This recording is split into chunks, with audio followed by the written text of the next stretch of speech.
and welcome back to episode 10 of MD Global Muscle Radio here at the Pump Media Studios, joined by my co-host all the way from Norway, AJ. Episode 10. Double figures. Yeah, buddy. How you feeling, mate? You forgot somebody. Oh, Chris Clark. Our wonderful producer, Chris Clark, for which none of this would be possible. If it wasn't for him, I'd probably be just doing this into a microphone in my kitchen. Like a lot of the bodybuilding personality we know, media guys we know. Yes, well, yes, I'm sure they do a very good job too. But we like to take one step further, don't we, AJ? Yeah, we do. So, AJ, what's been happening in the wide world of muscle? Oh, it's so good to come to a country that appreciates. You go to England, you see Luke Sandoe all over the place, Nathan, tons of girls. We got the bodybuilding scene with the Bros to Pros taking over that UK scene now with events. James Hollingshead, James the Giant. Hang on a minute. James Hollingshead, who squats 7 plates aside for 8 reps. Did you see that video? He's doing the Toronto Pro, by the way. Oh, fantastic. In June. He was supposed to take a long off season, but he's taking he's 15 weeks out. Okay. So he's doing the Toronto Pro. I'm just trying to think of somebody else who told me they were doing the Toronto Pro. It's very recent. Antoine Valant? No. Somebody else on my other show, my Muscle News Weekly show. Who was it? He's just losing it again, AJ. No. Well, it's just, we didn't plan this. So, it'll come to me like it always does. James said he's going to be too... I asked him, I thought you were going to take a long off season. Mm-hmm. He said he's gained 30 pounds of stage muscle. And he's still in very good condition. It's fantastic. He looks really good, doesn't he? So he says he's going to come in at 260. And didn't you say he was still doing his cardio at like 4 in the morning? Yeah. Why would you cardio at 4 in the morning? That's he wakes dedicated. up then, you know? He's super dedicated. Yeah. So it's going to be great seeing, Samson, we always got to mention Samson when we talk about UK bodybuilding, of course. Samson Dowdy, yeah.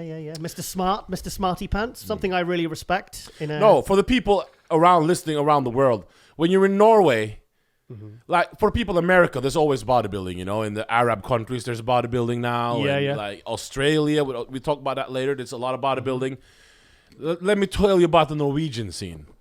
So in Norway, bodybuilding used to be really big back in the day because we had a lot of, the strongman. Yeah. You know when it's... I've actually seen strongman events in Norway. You have? 2009, 2010. Where was that? It was Larvik, Norway. Larvik, yeah. Larvik, yeah. How do you say it?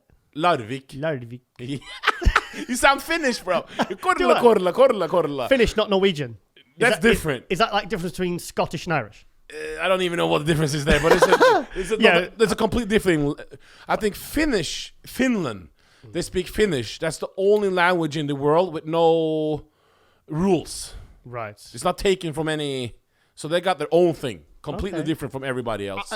One Finnish bodybuilder I know is Kiel Kujala. Oh, you should know the guy with the world's best arms of all time. Almost. Mikko Savoinen. Oh, Marco Savalanian. Yeah. The freak. This was a guy... The freak, yeah. From the 90s. The one, I think the best he ever looked was at the 1997 Finnish Grand Prix. I think he should find that guy. Because people don't know him at He was called out with Ronnie Coleman, Kevin Levrone, and he's just a freaky arms, good shape as well. Chris, can we find that person? Because that's not a lot of people maybe at home knows. The super freak.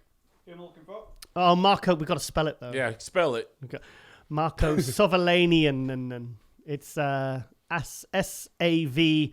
Marco Savalanian, yeah, for a Finnish bodybuilder. He did actually make a brief comeback. I think he did the Pro Ironman in the early 2000s. I think he was around the 10th to 15th mark. He didn't quite recapture that when he looked as good as he did around 97. So in Norway, we had some... Okay, Tommy Torvilsen you heard about? I've been to his supplement store in Oslo. Geir Borgan Paulsen come third in Master Olympia in third place. He came third in the 1991 Night of Champions that Dorian won. Nothing wrong with my memory now, is there? Yeah, no, but he came third in Master Olympia too, remember? Yes, he did, yes, yeah. Very thick, and everybody knew, no. There you go, that's from the show. That's the 1997. Go up for all the picture maybe then. That's the Finnish Grand Prix. That was the one where, I mean, if you look at his raidable bicep, that video there. There's Go Ronnie. to the right, the grey. That's up. No, that one. There, press that one. No. Look at those arms. Shit. But if we look at these two pictures of the back shots at the bottom, that's next to Ronnie Coleman, Paul Dillette. They are Paul Dillette and Ronnie Coleman. Now look, these are top 6 Olympia guys. These Ronnie Coleman and Paul Dillette, and Marco, a relative unknown, not really done any high profile But those shows. arms we just show, huh? Yeah, freaky. Freak, yeah. Look at the peaks. Freaky, yeah. I mean, literally next to Ronnie's, they're the same. Look at the peaks. They're as big as Ronnie. They're bigger than Dillette's, aren't they? Better Yeah, of course. He's the freak. You have to have better arms than Dillette Well, if you're the freak. Paul Dillette wasn't exactly unfreaky, mate. No, but in the arms, if he's known as the best arms almost of all time. Yeah, he was a monster. He ripped his pec there, you see. Yeah, ripped his pec. Well, these big guys do. So, you remember Guy Borgan Paulsen, you know who he is? Yeah. Of course I do. Yeah. So those are Gunnar Røstebø from the 80s. Oh, Gunnar Røstebø. Sorry, you say it differently. How you say it, yeah. Gunnar From the 80s. Yeah. Yeah, so we have some, you know, and some other as do. But still, yeah. In Norway, are they really respected? Are they really huge names? Or is bodybuilding just not appreciated? Bodybuilding is hated, man. Well, I judged it. I judged like a non-IFBB. It's called the UPBF or something. It was like a small federation, and Sami Al Haddad won their show in 2009, and one of your favorites, Daniel Toth, won in 2010, if that's correct. Wasn't that Icelandic Pro or something? No, it was in Larvik. Okay. Larvik, Yeah, but... And Ricardo did the amateur. He Ricardo did? Correa, yeah. But these are the old days. And it's Yeah. already old days. Like, now it's just... So that's why I'm so happy, because there... Okay, so here's the scene. So they split with Elite. You know, they're with the other federation. Meaning, also, now the police in Norway are going against bodybuilding. So they have drug tests on the 3 shows we have in Norway. Oh, right, okay. So that means if a competitor doesn't like you, he just call the cop and say, hey, he's using gear. So they come to the event. What? Meaning now... The police? Yeah, the police are Shut at up. the event taking... Listen. Stop trolling. So you taking people out of the show. See, bro, come with me. We got to dope test you. I don't believe you. So what do you think the result has become of this, of 4 years of this? Well, it'll just be men's physique and natural bodybuilding federations. No natural bodybuilding. What do you mean no natural? It's only bikini men's physique now. Yeah, No. brings the numbers, But I suppose. you have to understand, the men's physique guys there are not like the men's physique in the IBB Pro League. How do you mean? They're very, very small Oh, okay. compared to the Elite, the Pro. Not to the IBB Pro League. Right. So just imagine you're a fan of hardcore bodybuilding and you go to an event Yeah. and there's no bodybuilders. Well, that's how men's physique was supposed to be. They were supposed to be small, but obviously they've just got to the point now Thank where God. You're like, no. I don't You have to have some size if you're going to go watch a bodybuilding show. Yeah, not just guys with a bit of chest and abs. Correct. Yeah. So now there's no bodybuilding. So what happens if in Norway Completely dead. you want to be a bodybuilder? Do you just literally just have to move to another country? That means you have to, because if you go on Instagram there in Norway now, if you have 4 people from my gym, they got a raid at their house Oh no. because they were too big for the size on Instagram.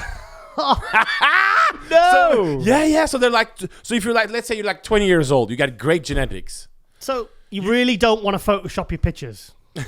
So the point is, if you're showing too much size on Instagram, the police come to your home. And the point with that, if you're using something, they'll tell your job. And since there's no sponsors in Norway with bodybuilding, you have to have a regular job. This is not like Steve Kukla, you get $1 million to look good, you know? You gotta work. Yeah. So that means people don't want to bodybuild because there is some supplementation going in bodybuilding. So, but if you tell your job, you get fired. And since the bodybuilder don't pay you no money, What if you're like a doorman or something? Because some If you have employers might just not care. It's like, well, he's taking a bit of gear, so what? if you're a bouncer in Norway or whatever with a police record or something, you are not allowed to bounce. Oh, really? So it's just totally femininity going on now. Yeah. And Norway is usually known for tough Vikings. Well, yeah, you know what I mean? I mean, most big, you know. Yeah, I mean, what's that strongman guy? He was the MC. He did a seminar at that show I went to in Larvik. The Magnus Magnusson was it one of Magnus Carlsen? Sven Carlsen. Sven Carlsen, yeah. Yeah, he was at this time he was like one of the first like something like 900 kilo deadlift. Yeah. And he's still a really big guy, but I like that English guy, Felix. What's his name? Mark. Oh, Mark Felix. Yeah. Are you sure you're not related? You're not like maybe. You're not his love child. He's from Jamaica too, isn't he? He's a big guy. Yeah. I remember when I saw him at a show and he had he's torn his bicep, and I saw him at a England's Strongest Man, and he absolutely smashed everyone on the deadlift. I think everyone would get like 1 or 2 reps, and he did 10 and just left it. So we're not taking away anything from the men's physique thing, but the point is it's only men's physique in Norway. Too much, yeah. So there's no bodybuilding. Right. The only bodybuilder is like probably 3 of them currently active. And you know one of them, great friend of yours, isn't it? Who? You don't know him, he's your great friend, you don't even know his name? Who? Jon Ole Christian Vågå. Oh, so, Ole Christian Vågå. Oh, Christian Vaga. Yeah. And how he does it without nobody's bothering him is a miracle. He probably lives in the woods or something. He does not live in Oslo, no. Right. So if you're out of Oslo, you're allowed to be a little more manly. Yeah. Out of the capital, on the fort, like outside of the fort, like outside of the center. Do you get bears in the countryside? Because I stayed at my friend's house in Larvik, and he lived in this beautiful bears. Listen, he lived in this beautiful, like right in the countryside, right out in the open, and he says very good salmon fishing as well. And I said, do you ever get any wildlife through the garden? Because you're quite rural here. And he says, yeah. He says sometimes my wife will be putting the sheets out, and sometimes like a bear will walk through. And it's so bad that you know that men's physique guy I'm managing. I want to talk about bears. You know that guy? You remember that guy, Chris? You remember that Brad Pitt? Oh yeah, you're the guy you were managing. He's now been starting selling. What's it called? Nude pics on men on Instagram or something like that. Yeah. Hang on a minute, you're his manager. You should have sorted. No, I stopped it. Oh, okay. No, he's not sending nude pics. He said semi-nude. We can't go into that now, but okay. he'll talk about that later. But anyway, no, man. So it's nice to be in a country where is it bodybuilding accepted in England, or how is it? Oh, it's huge in the UK, really. It I mean, is. for the size of the country, what we Chris, about 60 million people? 72 million people in the UK, fairly small island. I mean, we've got a huge selection of competitions and federations, and I mean, there's just it's always. I mean, I started my media career covering shows in Wales when I was like 18, 19, and the shows have always been well attended, and all the federations do well. So yeah, British body, and especially with the pro scene in the UK has really made a real return with a revenge, because we had Dorian from 1990 to 97. 1997, you had Ernie Taylor, who I had a really good talk with the other week, actually, a really good chat, good catch up. From 97 to 2003, 2003, yeah, but when he got injured, he had a motorbike crash and tore his tricep and his He has a gym now, hasn't he? He's like a posing studio. Posing studio, yeah. Posing studio, and I believe... What's it called? It's called, Temple. Oh, yeah. Just like, yeah. It's funny, because... when Simon Fan was managing, he now owns Ultimate Fitness in Birmingham. He was managing Dorian's Temple Gym and running it for a good couple of years. I used to go down and do a lot of video content for MD.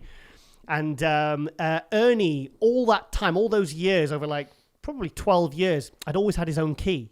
And he always trained about 5:30 in the morning. Ernie Taylor. Yeah, and because Simon would say, I always know when Ernie's been in because all the bloody weights are left out and all the machines are loaded up, because he'd unload them at night, go in the next morning, and it'd been like... So he's finished at 5:30, he starts at 5:30. Well, he trains at, I don't know, trains at 5, but he knows, and because he always says, oh yeah, Ernie's been trained. I said, how do you know? Because all the bloody weights are left out. Yeah, he's the most accomplished after Dorian Yates, isn't he? Yes, yeah, because Dorian retired in 97. Well, he did his last Olympia in 97. Didn't announce his retirement at FIBO in 98. It wasn't doing the Olympia because obviously it's tricep. Ernie Taylor did the 1997 Night Champions, took third. So obviously he was making a big impact, did very well. And funny thing is with Ernie Taylor, his best placing was the last show he ever did. Oh. That was the 2003 British Grand Prix when he went up against Jay Cutler. Now, what was the biggest thing to happen in 2002? Gunther beat Ronnie. That's correct. He beat Gunther beat Ronnie Coleman at the GNC show. That happened whole year, like nothing else in the world mattered. Nothing happened. Yeah, but that was the biggest thing. Yeah, I mean, in that's bodybuilding. why I knew as soon as I said 2002, I knew you'd get it. Yeah. And Ernie beat Gunther at the 2003 British Grand Prix. And to be honest, I mean, I remember Jay came out and he was a little bit watery from the Olympia. Jay. But he was so wide. But I tell you what, and Ernie came in absolutely bang on because Ernie had just got 10th at the Olympia. And Ernie took second. And then a few weeks later, he was on his motorbike driving through Wales with some friends, and he skidded on some diesel. He tore his tricep, his pec. I think it was at least those two injuries, maybe something else. He still wanted to carry on competing, and then he decided to do did a guest posing, and he said, I will retire tonight purely depending on the audience reaction. And the audience was like, it wasn't like, because Ernie was a super freak. He was the one who got, because he was a really good poser as well. In fact, that's a really good idea why he's got that posing studio, because he was a fantastic poser. He used to do all the karate kicks and everything. Yeah. Yeah, he do all that. He do the splits, and because he's a trained martial artist. He used to do some type of fighting, didn't he? Bit of a badass, actually. He is. Yeah. So it was like, what was I talking about, Ernie Taylor? We were talking about the Arnold. How did I get onto the subject of Arnold, Australia? Yes, I don't even know how I segued to Ernie Taylor, though. No. We were talking about, I'm not sure. But what did we talk about? We were talking about Ernie Taylor. Chris, who's the best of all time after Dorian? And you said Ernie Taylor. Oh, sorry, yes. Ernie Taylor. And then you had like JD Dewadi from 96 to 2000 and, mid-2000s. So anyway, yes, that's. Although Nathan has taken over his place already. I've remembered now. And then obviously in 2012, we had our first Olympia champion after Dorian. We had Flex Lewis. Yeah. Now, Flex Lewis has kind of led the way, but apart from Flex Lewis, for a good few years, there wasn't really anyone from the UK really making any kind of impact. And then kind of like 2016, my partner Rosie, she won her first pro show, won her pro debut, got Rookie of the Year at the Olympia. And then all of a sudden, we had guys like Ryan Terry in the men's physique, taking second at the Olympia, winning the Arnold. We had the rise of Nathan Diasha in 2016, getting second to Rowley at the Body Power Pro. Doing very well at the Night of Champions, took 12th place at the Olympia, and obviously he's just been rising ever since. And we've just, Emma Pavley, Kay Errington in the fitness. We've had some good bikini results. We've had some pro show wins. And who else have we had? We've had some big names. And obviously now we've got Mark Hector, Samson Dowda, James Hollinshead, Luke Sandoe. I feel like I've missed out someone. Really, really obvious. Jamie the Giant. Well, he hasn't competed as a pro yet, but like new pros that are coming along that are kind of, they could make waves. I mean, Samson did very well, didn't he? He took 5th at the Prague. The Prague. James took 6th. Oh, so they exist. Yeah. Do you know what I like about Samson? No. Well, what's the one thing that I really like apart from conditioning? Apart from the conditioning? Yes. It's either his posing or his dress style. Both. Yeah, no, it's posing. I mean, it's just because I think there's a real... Do you not think there's a real lack of posing skill? We talked about this many times. It's obvious. Everybody knows this. They don't care. You don't get rewarded, as they say, so they don't give a shit. I know. And we were just speaking in the car there about best posers who aren't really good posers. They're just entertaining. How do you feel about that? It's like, didn't we talk about that last time? But still, it's forget about it's. I don't like it at all. But the crowd goes crazy for them. They get rewarded for it, but there's no routine. It's just jumping up and down. Who's your favorite poser then now today? Give me something. Probably, even though he's not my favorite bodybuilder. But he's really good. Mike Watson. No, Zane Watson. Oh, Zane Watson. In the 212. Yeah. He's a good poser. Very good. His dad was a very good poser when he was competing as well. Wasn't he? He sadly died not too long ago. Yeah, I messaged actually Zane about that a few weeks ago. I just sent him my condolences. So Zane Watson is really good. And I like... I can't say the... I don't know, but... Ty Green? Yeah, but when's the last time you see him on stage? 2016. It's been a while. Yeah. I suppose at the moment, who is really leading the charge? because we got to think about open class, of course, first. So Cedric. Bonac's a good poser. I was just about to say Bonac. Bonac's actually... Thing is, we say good poser, but he's just someone that actually bothers to put an actual full routine together. I mean, 25 years ago, he'd have kind of just blended in, wouldn't he, really? I mean, actually, I've just got a little... just found something. I've been actually on an archaeological dig. Oh. My bag. Can you pass my bag, please, Chris? Sorry, I've just... I thought my bag was under the table, but I've moved it. So... Yes, and I actually uncovered a bit of a fossil. So, I believe they call this. It looks worn out. VHS tape. So, I used to have them. Have you ever seen this Olympia? The 1991 Olympia. Seen them all. This is probably one of my all-time favorites. It's Ernie Taylor. There's no, Ernie Taylor wasn't born then. 91. I mean Vince Taylor. Vince Taylor. Yeah, that's what I meant. Yeah, I was like, Ernie Taylor? No. That's when Vince Taylor called out the... Terminator routine. Yeah? Yeah. Best routine of all time, or? That, I thought... People went crazy. Do you know what I thought, though? I thought when that happened, I thought, right, now the bar's going to be raised on the posing. And it didn't. But actually, I think... See, this is to say how good the posing was in those days. That wasn't even the best routine in that Olympia. No, but you've been to a lot of Olympia. So I just watched the 2002 Olympia on replay just the other day. I was at that one. Yeah. Every guy had a routine even there. Oh. And even there, they had a routine. Even though it wasn't like back in the day. But still, if you saw Gustavo Badell or everybody had a good choreographed routine. Yeah, I know. And I don't understand why they don't, because it's not a huge amount of effort. No. You know? Did you see Don Youngblood one? That was the only one that was a little bit... Don Youngblood from 2002. Yeah. That was a weird routine. Yeah. You remember when you stood still? And Oh, yeah. No, but... So this is from 91? Yeah, I think the best... I think this is actually has probably the... For me, it's the best... Technically, best posing routine for me of all time. Lilo Brada.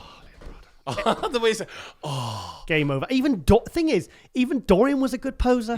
He was a good poser. He was a very competent poser. He never wasted poses. He never just did 10 most musculars one after the other. Everything was pre-planned. Everything was choreographed. So who's your best poser today? Was it Bonac or was it Cedric? I like Cedric's, but still, even Cedric's, I feel like I'm left wanting more. Like just as his routine starts to get going, he walks off. I think for me Cedric is because Bonac is maybe more consistent than Cedric, but when Cedric has something special, it's really special though. But thing is with Cedric, he doesn't rehearse; he just does it on stage. That's how good he is. Now it makes me wonder if Cedric put actual real effort and actually put something together. I think I wouldn't be left wanting more. But some people say it's better just doing like Jeff Beckham said it. You know, Jeff Beckham, who's a great poser. He told me that he just does it on the spot. Yeah. And it works better for them that way. Yeah. Maybe you get nervous planning and you get... I don't know. I mean, you'd have to be a very competent poser to be able to just make something up.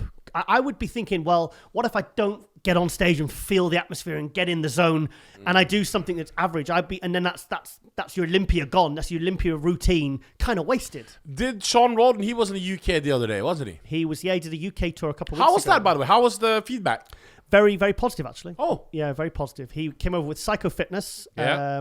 Chris Wilson? Chris Aceto. Chris Aceto.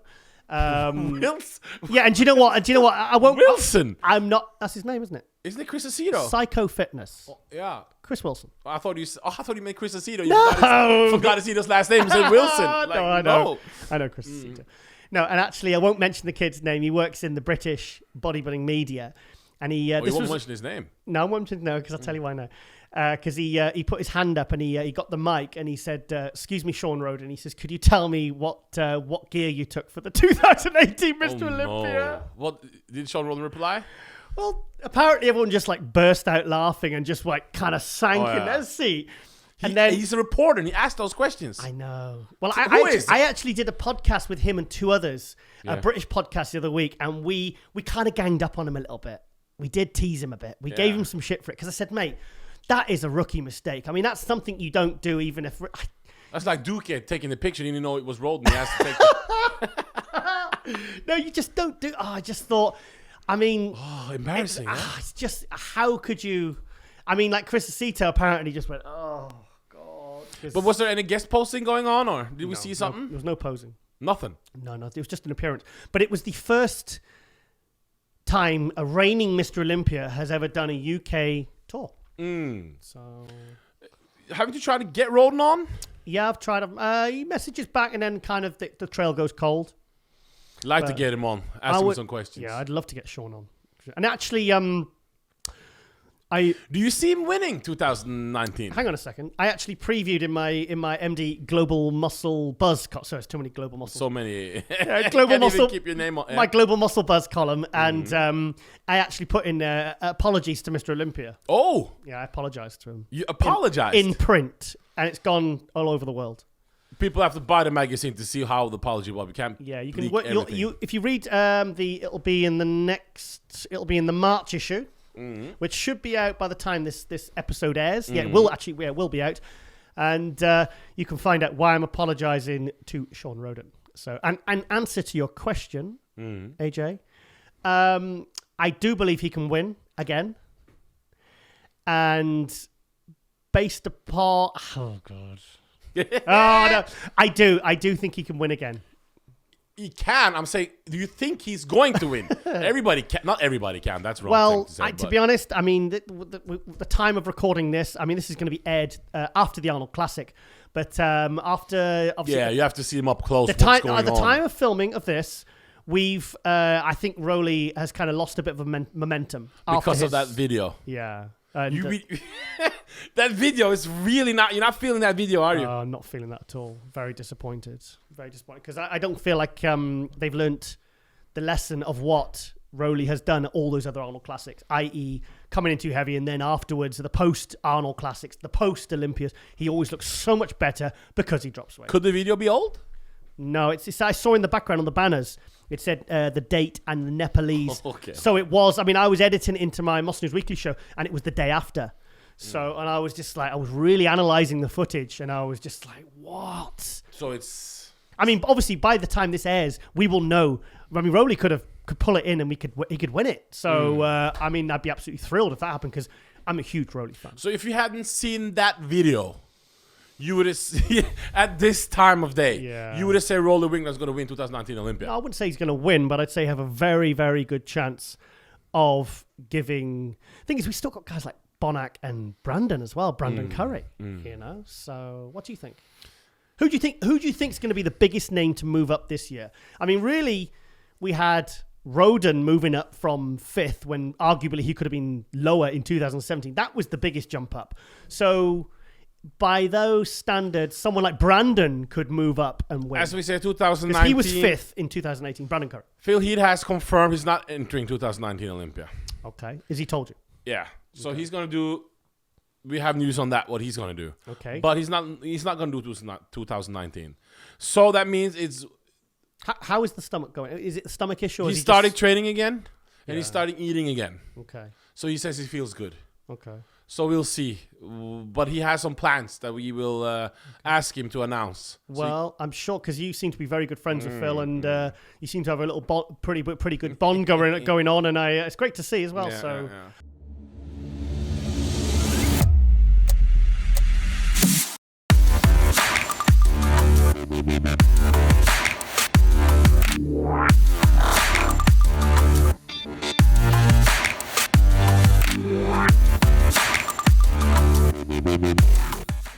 So I'm almost as jealous of your friendship with Phil Heath as I am of your Instagram following. It's getting huge. Chris, can you just Google buy Giles some Instagram followers, please? Yeah. I've got to fight dirty now. No, they're not bought. They're not bought. Yeah. So what's your Instagram handle, by the way? Giles_Tiger.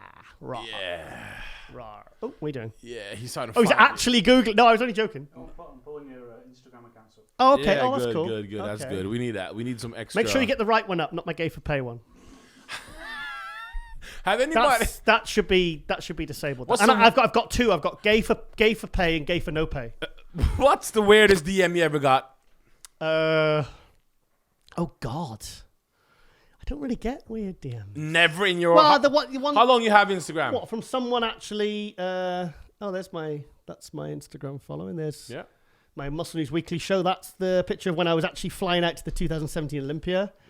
There's this leads us on nicely to the next person I'd like to talk about. This guy next to the lion. The legend. No, not that guy. Not that handsome guy. Ron Harry's posting them leg. He's got huge legs now. Ron really needs to start posting more selfies though, because he doesn't post enough. No, more selfies. More selfies, Ron. Come on, mate. You need to be committed. He's gonna do them. He's gonna turn pro, isn't he? After he does his surgery. Yeah, I want Ron to compete again. I think he needs to. Yeah. I think he wants to. Because the thing is, wants to, yeah. Every time I go over to the Olympia or the Arnold, he's thick, he's really growing, and he trains hard, and he loves it. I really want to see him. I want to see him back up there. I think he needs to take his surgery, he said. Oh, in his shoulder? Yeah, something. But then he'll come back. Goon also had this surgery. Yeah, Goon's... from Beast Coast Live. Yeah, Chris Griffin. Beast Coast Live show, Goon. Yeah, he's having real problems with his shoulder at the moment. He's a bit down at the moment, actually. So big shout out to Goon there. We'd love to see Ron Harris get his pro card. Yes. Of all those years. Because each interview he has, it's like, well, it's so easy now compared to... Yeah. Well, go out and get it then. Yeah. Well, not pretty nice, though, because he's I think he said on his Instagram, he's 50 next year, and I think it'd be a nice way to maybe do one or two more shows, but go out with a pro card. To say, as a list of tick off your accomplishments that you're... So, Sisuku? Say that again. It's like me trying to say Ole Christian Vaga. Have you heard how Dennis Wolf said Giles? Giles. Oh my God. Steve Blackman for 5 years called me Giles. We used to do... No, listen, this is the boss of muscular development. And we used to do conference calls. There'd be me, Shawn Ray, all the team. And he'd just be sitting there listening, and he'd go, "Hey, Giles." I'm like, and everyone would just go quiet. Because I think he'd been told 100 times. Oh, yeah. Anyway, back to this guy. This is the guy. He won the Shawn Rhoden Classic 2018 in the Philippines. This is a guy, he's 27 years old. Sibusiso Kitelo. Me and Rosie in Muscle News Weekly, because he sends in tons of updates. He's really on the ball with his social media. He's a smart kid. I like this guy, and he's very switched on for 27.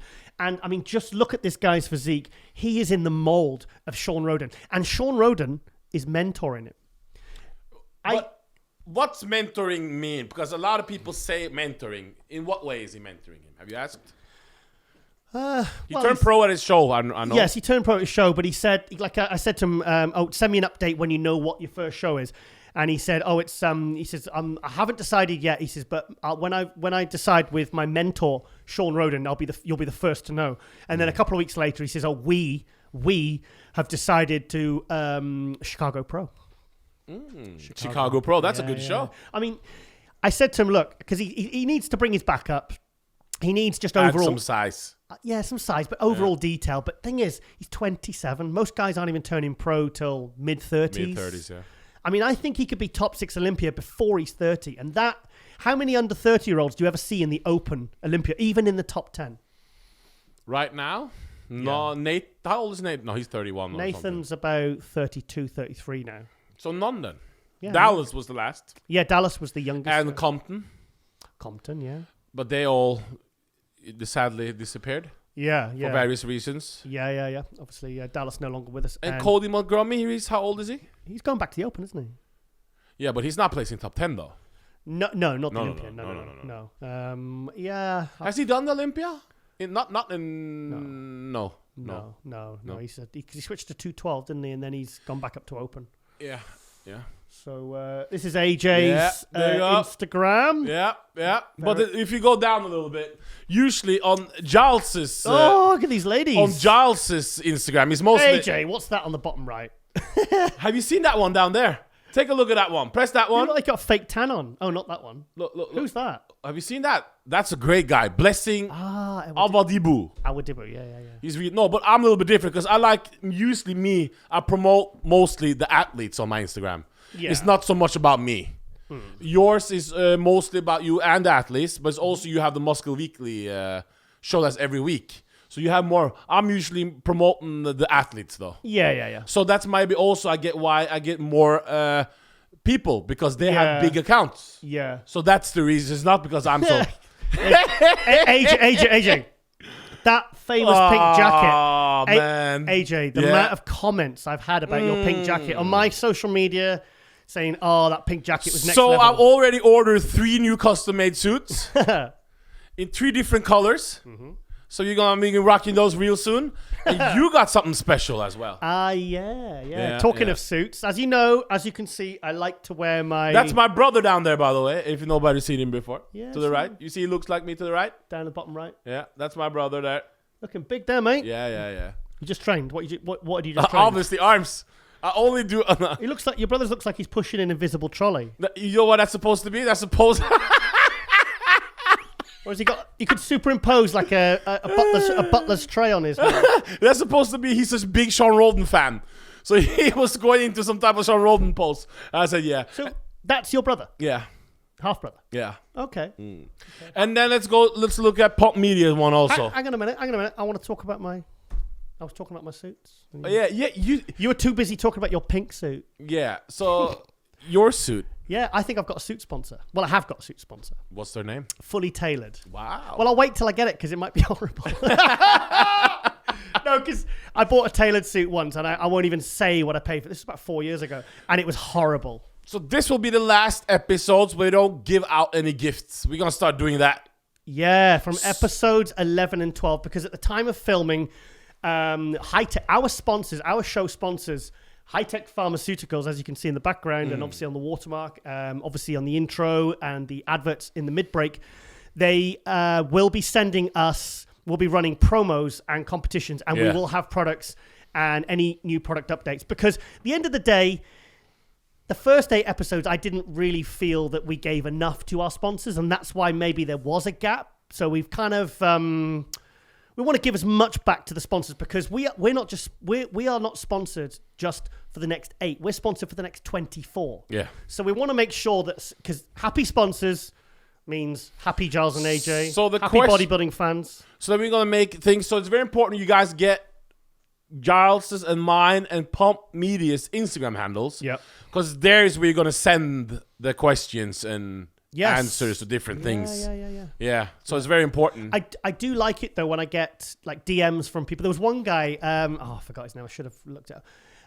He goes, I love listening to your podcast. He says, I'm driving back from Nashville, Tennessee. He says, it's a long drive. He says, I do a lot of driving. And he says, I like listening to this podcast. He says, it's nice because it's just nice to know that. Where's Brandon from? Isn't he from? Brandon Curry? Yeah, I think he's Tennessee. Yeah, Tennessee. Yeah. Country music and barbecue, isn't it? Yeah, that's right.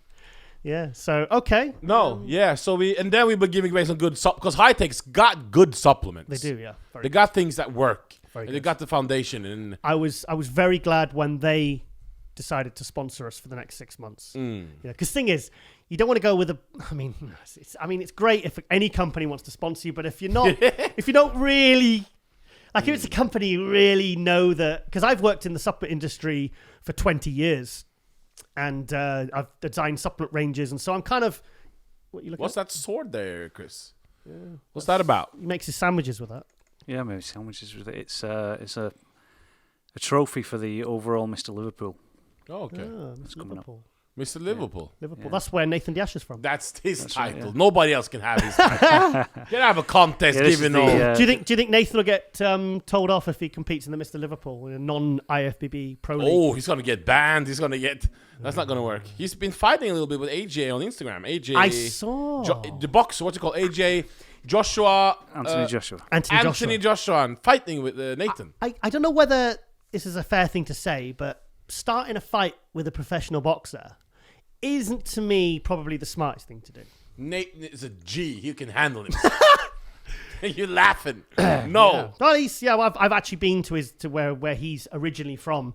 I took I won't say the name of the gym, but I took remember Rodney St. Cloud? Yeah, the stripper turned porn star. Nurse. Porn star. Turned nurse. Yes, he was a pro bodybuilder, did several Olympias.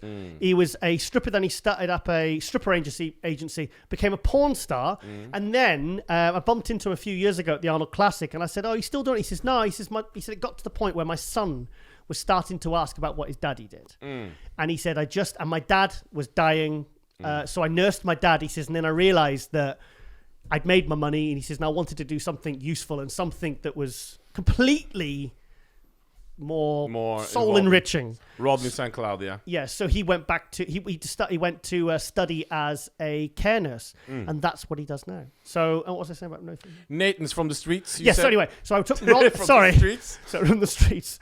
So I took Rodney St. Cloud to this gym, and he says, "Oh, Giles," he said, "I love this place." He says, "Because it reminds me of the Bronx." Oh, that's not a good thing, is it? Well, I think I train in a quite a hardcore old, kind of old gym, and very basic, and I mean it's like all the old, it's like a temple gym style training. Dorian used to train at the gym I used to train at. Actually, I've been kicked out of 4 gyms in Norway. Really? Yeah, the mainstream gym, because if you speak too loud or you're too big, whatever, they just kick you out.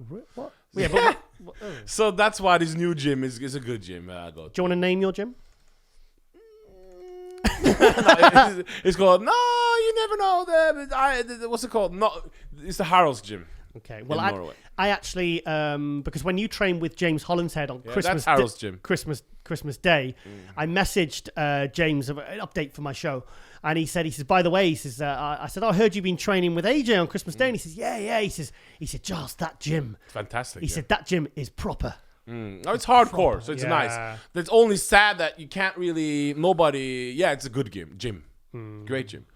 But anyway, just want to highlight on this page, if that's all right, just a photograph that I put on the other day. Is that Terry Phillips on the left? Is that from a lot of people think it is, but it's I believe it's not. Oh right, it really looks like Terry Arnold. Phillips. Looks like a small version of Terry Phillips. Yeah. That was taken 200 yards away from the studio. Oh, right. Yeah. Literally around the corner. Oh wow. Where Arnold lived for a very short period of time. Yeah, I've seen the about documentary. 1970. He lived at a people's house, 1960 something. Oh, 1968. That was when Arnold was winning the Pro Mr. Universe. Yeah. He's probably the only legend that's still relevant today. That's never goes out of. Yeah, but you never see him alone in Expo. No. You know what I mean? Actually, the Arnold last year, he came through and he had some like these. They looked like special forces guys, and they were moving in through really quickly through the crowds. I actually managed to get a few photos, and Arnold was there in his blue jacket, and he's still. Thing is, I'm going to be at the Arnold. I'll be at the same hotel as Arnold, and it's funny because you see him at breakfast, you see him in the bar and in the restaurant. It's so cool. So by this time, the Arnold Classic will be over. We'll know. So the next show will be Arnold Classic Australia. Tony Doherty. G'day, mate. Fantastic guy for bodybuilding, by the way. Yes. He's taking over the Arnold Classic, commentating from... Yes. He's taking it over from... Lonnie Tepper. Yeah, a lot of people weren't happy with that. Yeah, Lonnie Tepper's a really good MC. A really good one. Yeah. And he's... I was just... Lonnie Tepper's been doing it, I think, since 90... Because the first Arnold Classic was 1989 that Rich Gaspari won. But it was in 1988, it was called the Pro Mr. World. Okay. And it was the same show, but just had the Pro Mr. World title. Yeah. And it was run by Jim Lorimer and Arnold Schwarzenegger. You know, those two have never had a contract. I know. It's all by shaking hands. Everything's on handshake. So... Anyway, he's going to be doing that too. But so he has the Arnold Classic Australia. Yes. And they have some competitors there, don't they? Oh, yeah. I mean, it's... Who isn't from the Arnold Classic doing it? Do we know? Curry's not doing it. Obviously, yeah. Curry's He just came on, so he said he's not doing it. Brandon Curry's not doing it. But I think... Because Rowley won that last year. Yes. Yeah, Rowley won that. Dexter was Bonac was second. Remember Dexter had something going on in his arm? Do you remember? Yeah. Yeah. Should we go on the list? Who's doing the show? Show us. Have you got the list on the screen there, please, Chris? Tony Doherty. You go to Tony. You go to Tony Doherty Instagram. Mm-hmm. No, we had it on. We sent it to you on Messenger, didn't we? Yeah. Well, we talk amongst ourselves anyway. Yes. So Arnold Classic, Ohio. Australia. Australia. Have you been there before? No, I've never been to Australia, but I'd love to go to Australia. If anyone wants to send me an AJ to cover the Arnold Australia, we will endure. And who is from Australia who's peaking at the moment, hopefully? Josh Lenato. Yeah. It'd be nice to have him on. Would you say he's, apart from Lee Priest, we would love to have him on. Would you say he is, since Lee Priest, Australia's best bodybuilder? Give me some other names from Australia. There was Luke Wood, who sadly died. Yeah. We have, we've got the new guy, got Steve Orton. He's looking to make an impact this year. He sent me some pictures. He's looking a lot bigger. He's grown a bit of a crazy beard as well. Atif Anwar, is he from Australia? Sorry?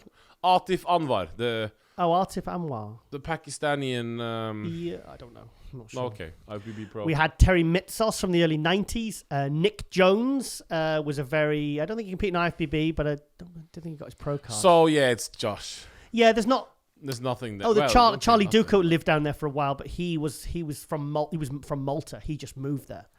So doesn't Dennis James still live down there? I think he lives in Australia now. Dennis James? Yeah, Dennis James. Lives in Australia. Dennis James? Seriously? Yeah, he lives there, yeah. Because my friend, 212, remember Avramis Are you sure about this? I'm very sure. Because my friend Avramis Kyriakou, the Cypriot bodybuilder who got 12th at the Romanian Pro that you were at, he moved there to be trained and coached by Dennis. We got to find... he didn't have the... Oh, okay. Just pull it up on your phone, reel the names off, and we'll go through them. Yeah. Obviously, we got the return of Luke Sandoe, who took 6th place there last year. Stunning 6th place. He looked really good. So the Arnold... I tell you what, though. There's something very special about that Australian Pro show, because it used to be the Australian Pro. Should we name the guys first? Hang on one second, let me say. The one thing I think about very special about that show, that 2009 Australian Pro, I think was the best Kai Green we've ever seen. Oh, yeah. Remember that one. Because I remember the year after, he kind of, for me, his physique kind of, got a bit too big, I think. Lost his aesthetics. In the open class, there's a big open class in Australia. We have Jeffrey Beckham. Yeah. Oh, he's doing it. Great poster. He's doing very good in Australia. Yeah, okay. He did a very good routine. He posted to Savage Garden, the Australian. Yeah. You know who it is? Yeah. He posted that very good routine when he won the last time. Does the splits, doesn't he? Oh, he does everything. I call him Jeff Beckham, but they say Jeffrey here. Yeah. Fantastic post. 6'2". Okay. 280 pounds. We'll see what's going on there. Big chap. William Bonac. Fantastic. He took 2nd last year. I wonder if he'll beat Rowley this year. Brandon Curry says here, but he said he's not doing it. So no, he's not doing it. Mark Daughtrishy? I don't know this guy. Andrew Hudson, South African bodybuilder, very good. You like him because he's tall. You'd like him because he's tall and wide. You like the tall white guys, don't you? The tall white guys or wide guys? Wide. Yeah. You like the tall white guys? What the? No, I like the small black guys. Okay, Andrew Hudson. So tell me about him. Tell me something about him. South African bodybuilder, won the Arnold Classic Columbus overall, I believe, 2015. It wasn't. Yeah, he didn't win it 2014. Sissoko is from South Africa. Sibu Sissu's from South Africa. Okay, so they got some talent now, though. Yeah. And yes, and he's done a couple of pro shows. Always makes top 10. Gone a bit quiet last couple of years, but so maybe he's made some really good improvements. Steve Kuklo, we know. Yeah, Steve Kuklo. Everybody knows him. Yeah, he'll be a front runner. He'll be a front runner. Yeah. Josh, obviously. Do you think he'll win it? Home country. Do you think he'll beat Rowley, William Bonac? Let's see. Now this show will be out after Arnold Classic. So we'll know a lot more after Arnold Classic, won't we? Yeah. Who will do what? Steve Orton.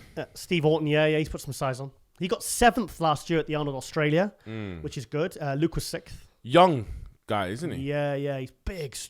He was, I put some video on my Muslims Weekly show, and he was benching, like 500 pounds or something. Ridiculous. Sam Pierce, I'm sorry. Sam Pierce. Oh, that's the people who said look like some of the members said look like me. They said, Giles, why are you getting called out with Kevin the Pro? You looked, yeah. Okay. Luke Sandoe, our friend. Yeah, if he can do another top 6 placing there, that's going to be impressive.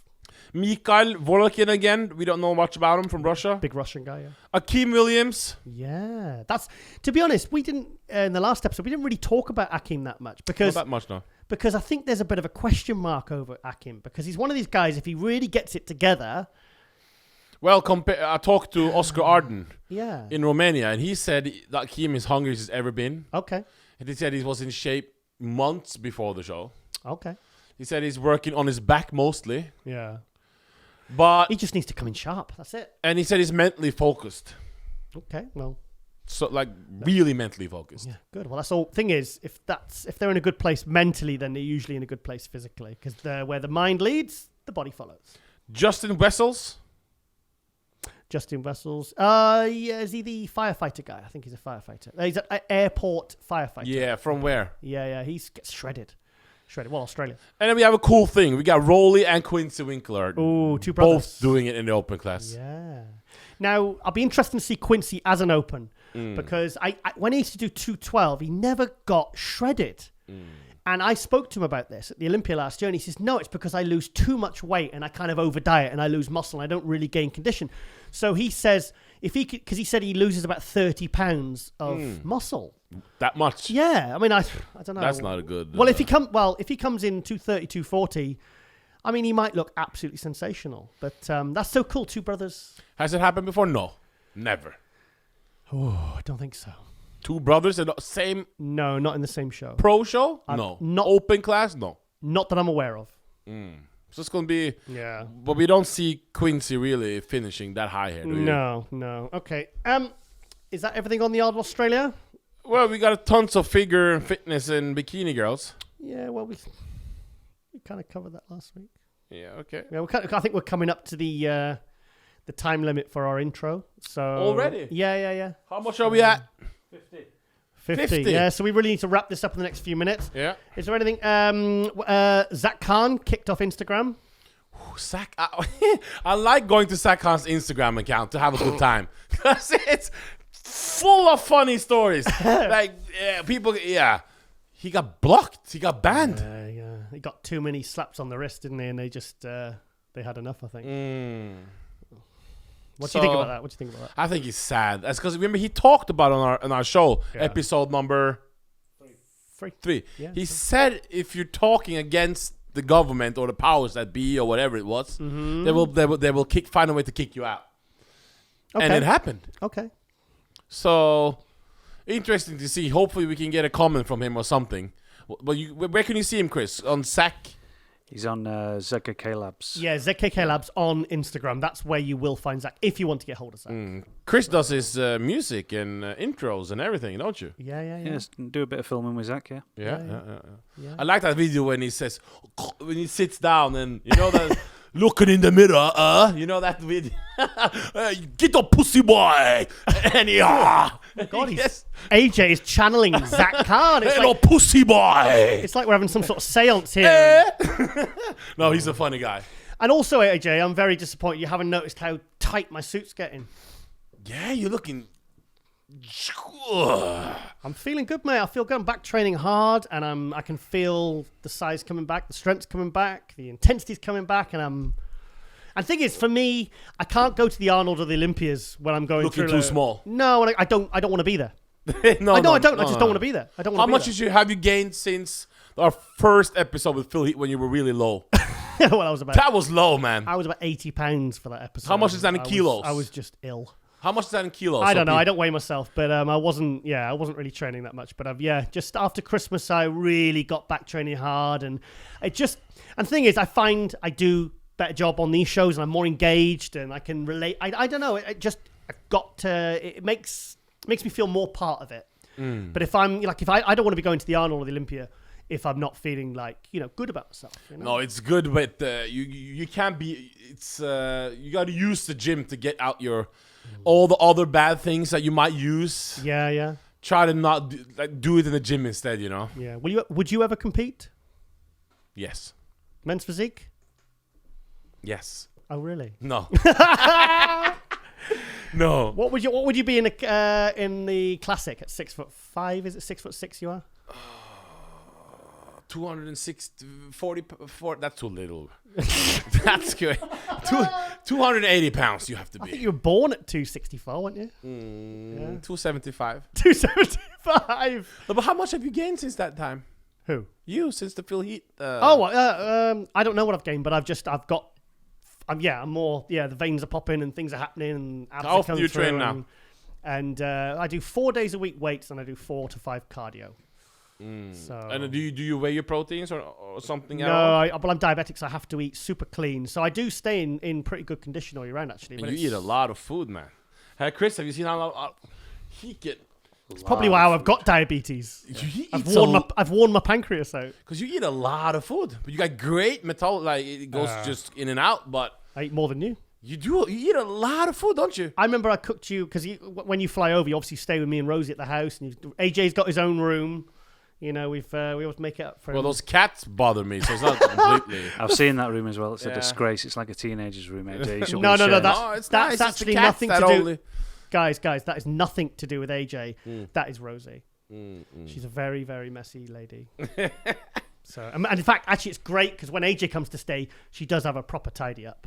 So keep coming over for 2 weeks. Who do we got this episode? Have you even talked about that? We haven't talked about it. We have mentioned his name in this intro. They'll find out and it'll come up, don't you think? Well, he's not going to let us down. He's definitely going to be in the episode. Luke Sandoe. Yeah. Luke Sandoe. Is it Luke? We got Luke Sandoe. Luke Sandoe, fantastic rising star. And do you know what?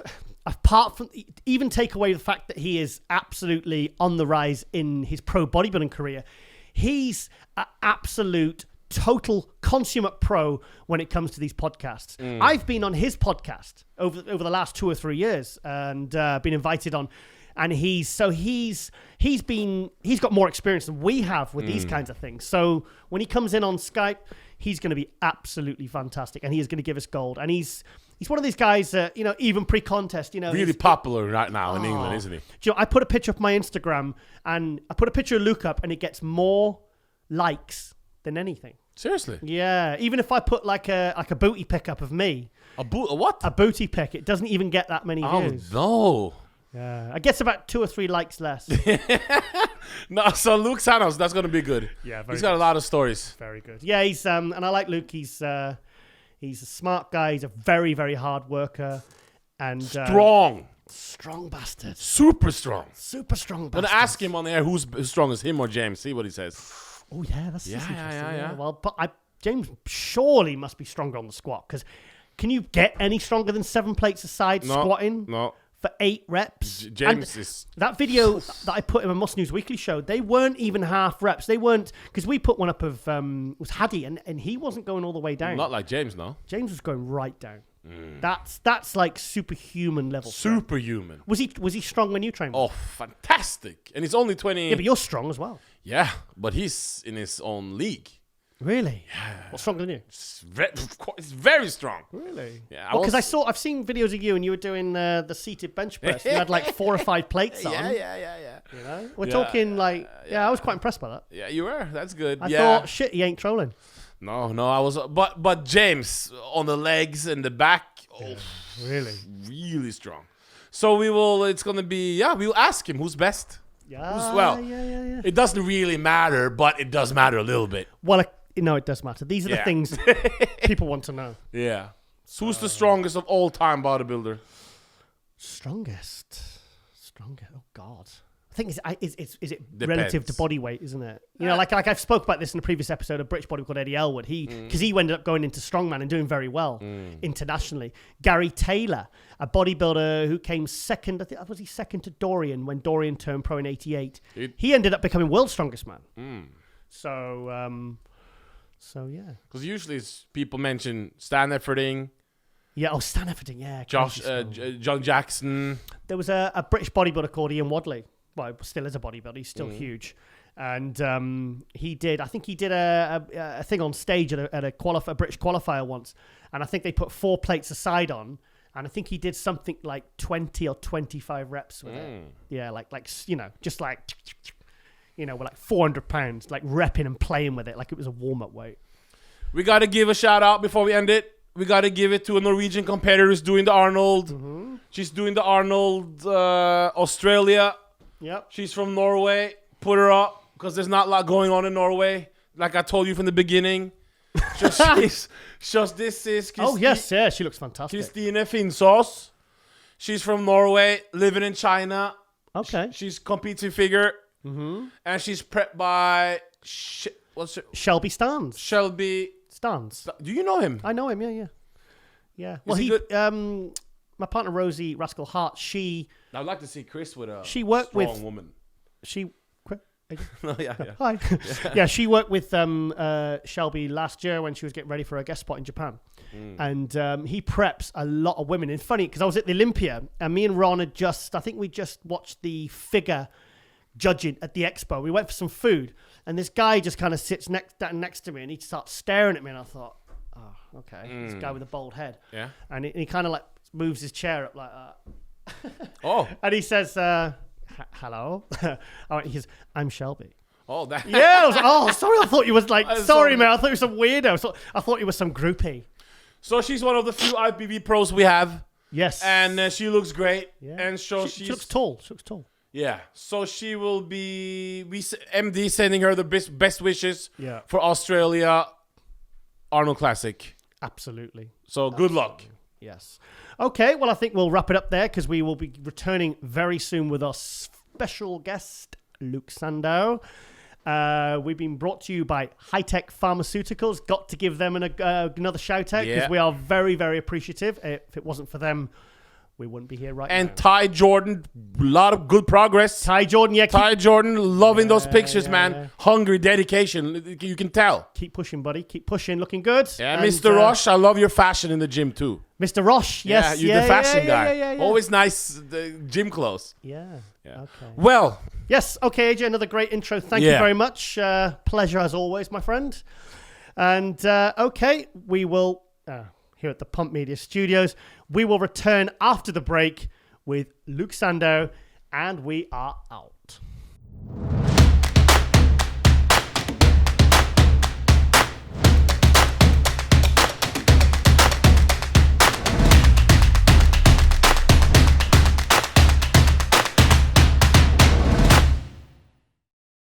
And welcome back to episode 10 of MD Global Muscle Radio here at the Pump Media Studios, joined by my co-host AJ all the way from Norway, and we are joined by Luke, I forgot his nickname, Luke Sandoe.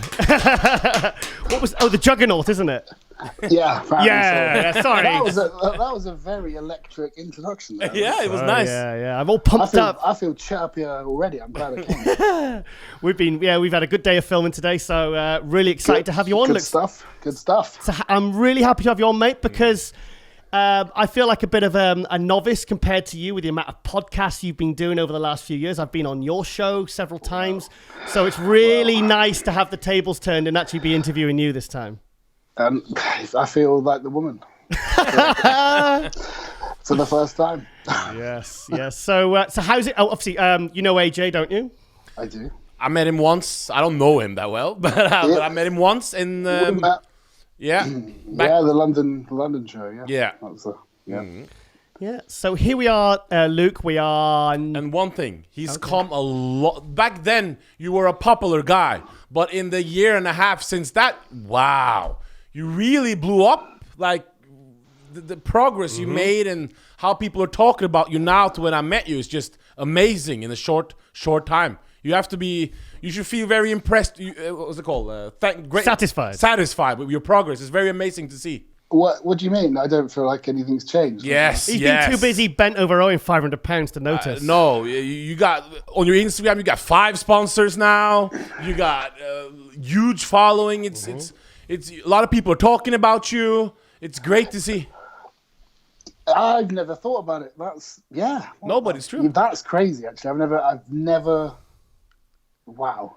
Can I say something? You know. Yes, you can. Thank you. on my Instagram, anytime I post a picture of Luke, that gets the most amount of likes. Because he's so busy with all these podcasts and training, you don't see. It's like really amazing because last year people didn't talk so much about you internationally, at least. But this year, everybody's talking about you. Yeah. Yep. I didn't know this. I didn't think it was that way at all. Come on. He's trolling us, bro. He's trolling us. Like, I've noticed my following has gone up. But the thing is, I think maybe when people talk about you, they're not talking about you to you, so I don't hear anything and I don't see anything. So this is news to me. What is everyone being nice? Some of them are. Is that the general consensus? No, they are. It's nice. They're probably not if they've listened to the podcast. It's fantastic to see, Luke, because I remember the first time I saw you and you won the juniors at the 2012 Portsmouth show. Do you remember? I do remember, yeah. So that was 7 years ago, and he wasn't a little junior, he was fucking massive. So, so to see, I remember the 2015 British when you took 5th place. Yeah. And then I don't think you were on anyone's radar for winning the British, but you won it, and you won it convincingly in 2016. And I mean, you've made a splash very, very significantly in the pros in the last year. So how does it feel to have kind of, because I mean, you're still only 31 now? 30. 30. Yeah. Yeah. So how does that feel to have come so far, so fast, really? Well, I don't know. I mean, I don't know because I don't know how fast is supposed to be. I've never done this. I don't know whether this is normal. Because I don't really, the outside stuff, I don't really pay attention too much. So to me, I've just kind of I've got my viewers, it's not a word, but you know what I mean? I can see the destination, and all I can think about is how do I get there? And that's it. And I've just kind of been walking that path as quickly as, well, not as quickly, I've just been the juggernaut, right, on that path, right? And it's just, I don't seem to let anything stop me, because I think my self-belief and what I put into this is kind of goes hand in hand. I don't know. It's just, I've just always done it. I don't know. Too busy doing it to think about it. Yeah. I mean, until you actually mentioned the whole sponsors thing, I didn't even really, I wouldn't say I took it for granted at all. I just didn't reflect, because I think I'm too, it's like, I mean, it's like, as you were saying, when I won the British, and it never sunk in. It never hit me. I was like, oh, yeah. just that's mental. What's next, kind of thing. So I mean, here you are. I mean, we'll go back to you a bit more about your. Well, there's not a huge amount to talk about in your contest because it's been quite a short duration of time. But let's talk about 10 days out from the Arnold Classic. Yeah, yes. And it's your second Arnold, and not just any Arnold Classic, but the Arnold Classic Columbus.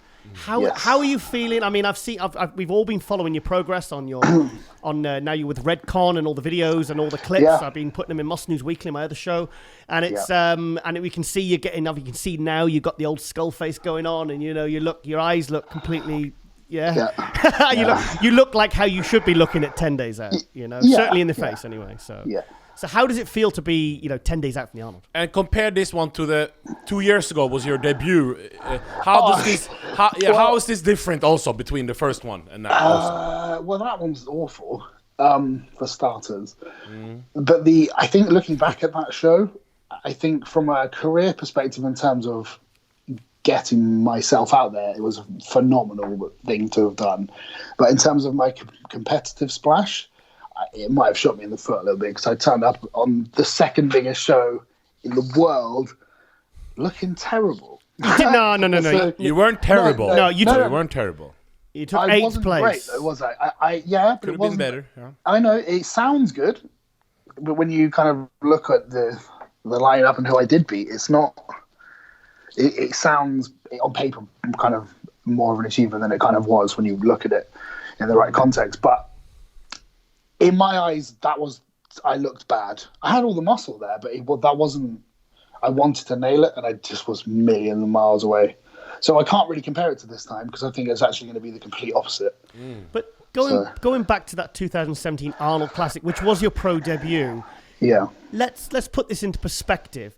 You were in the second, like you said, the second biggest bodybuilding pro show in the world. 5 months at under 30 years old, 5 months after turning pro. And you'd been on a long prep anyway in 2016, hadn't you? Yeah. I mean, again, that's looking back, that's probably why no matter what I'd done, I would have come in looking bad. My body was tired. I'd already rebounded pretty hard after the British because I just let it all go. Basically, my girlfriend at the time, we went on to Mexico for a week with an all-you-can-eat buffet. And so then that happened, and then I got the invite for the Arnold, so I had to quickly switch gears, go back in. And I don't think it did me any favours in terms of the end look. Again, which is the complete opposite of this year, because I started the prep this year really fresh, mentally and physically. So it's like a whole different, it's just different, really, on every angle. Yeah. Now, obviously, last year, I think your best placing was 3rd place at the Indy Pro. Yeah. You beat Ian Valliere, who took 4th place. That was a very good showing. And then you got, I think your best look was at the Arnold Australia when you took 6th. Because that was was a tough show as well. Yeah, that was probably the most fun I've ever had at a show. Oh, wow. I actually, I think I did look better at Indy. but the lighting was so bad. Yeah. And it just, I mean, I'm not blaming it on the lighting, but I'm more comparing the progress pictures, like the hour before the show together. I was better in Indy, but it just, and it was very good lighting in Australia, which made me look a little bit better than I think I was. Okay, fair enough. So I think that's why a lot of people remember Australia, because the pictures are better. So, but yeah, I mean, I surpassed my condition for Indy or Australia about 5-6 weeks ago. Wow. So, yeah, so I mean so in my mind that kind of fills me with a bit more confidence, knowing I did that well. Yeah, I still had a little ways to go to where I could be. Yeah. And I've already surpassed that. So what's next? Well, I mean, how can I mean, I've already improved. So where am I going to land? It makes it more exciting, you know. I'll be honest. Sorry. You know, sorry, I was just rambling. That's my job. I'll be honest. I was a little bit nervous when I saw you doing traveling just a few weeks ago. Yeah. You'd be traveling to America, and I was. For me, that's always a bad sign, and it got me nervous. So, how was that tough being so organized? Was it easy to stay on a diet and with the traveling and the prep? Oh no, it was absolutely fine, which I was not expecting. I was a little bit anxious before going out. I thought this is going to be a bit difficult. And Redcon flew me out for the week, and I just said, I just need to make sure I have a grocery store next to the hotel, and the hotel needs a kitchen, and I train at this time. And they were like, yeah, that's fine. And they just were completely accommodated everything I needed. They made sure my flight times were kind of the easiest landing times, and the best day, because everything was just set up really well. I didn't skip a beat. Nothing was missed. No meals, no training, no cardio. It didn't actually interrupt anything. So I was very lucky. I think it could have gone pretty badly if I wasn't quite as organized and Redcon weren't so accommodating. But no, in all honesty, not a hiccup. It was fine. Just one thing. A lot of people ask, who's the strongest, you or James Hollingshead? Because a lot of people ask that question, and I want to know. Great question. We were talking about this earlier. We were talking about this. Yeah. We had a bit of a debate. 7 plate side squat for 8 reps. Can you beat that? That's what James. Yeah, but it's all around. It's not only one. Okay. I've deadlifted 8 plates for 4. I've deadlifted 9 plates for a single. I think James may have done that as well. Whoa. So, I mean, I'm quite strong and I'm pretty strong for a bodybuilder, like all the way around. I don't have my freak lifts. Right. And then James is equally as strong, if not a bit stronger generally. And he has these freak lifts put in there as well. So I would actually say James smashes me, to be fair. Oh, really? I would say so, because, I mean, is there a lift he's not strong on? No. Well, I just saw the one of the squats, and I was like, because it was 7 plates, and I was thinking, oh, here we go, 2-inch reps. And they were like right down, and I was he is a phenomenal squatter. Like, I don't even understand how he's not shaking like a shitting dog walking that. But people are talking about you, how strong you are. When we've seen the videos, we're very impressed. Has this changed since you turned a pro, or you always been like this? No, I've always been like this. I mean, to me,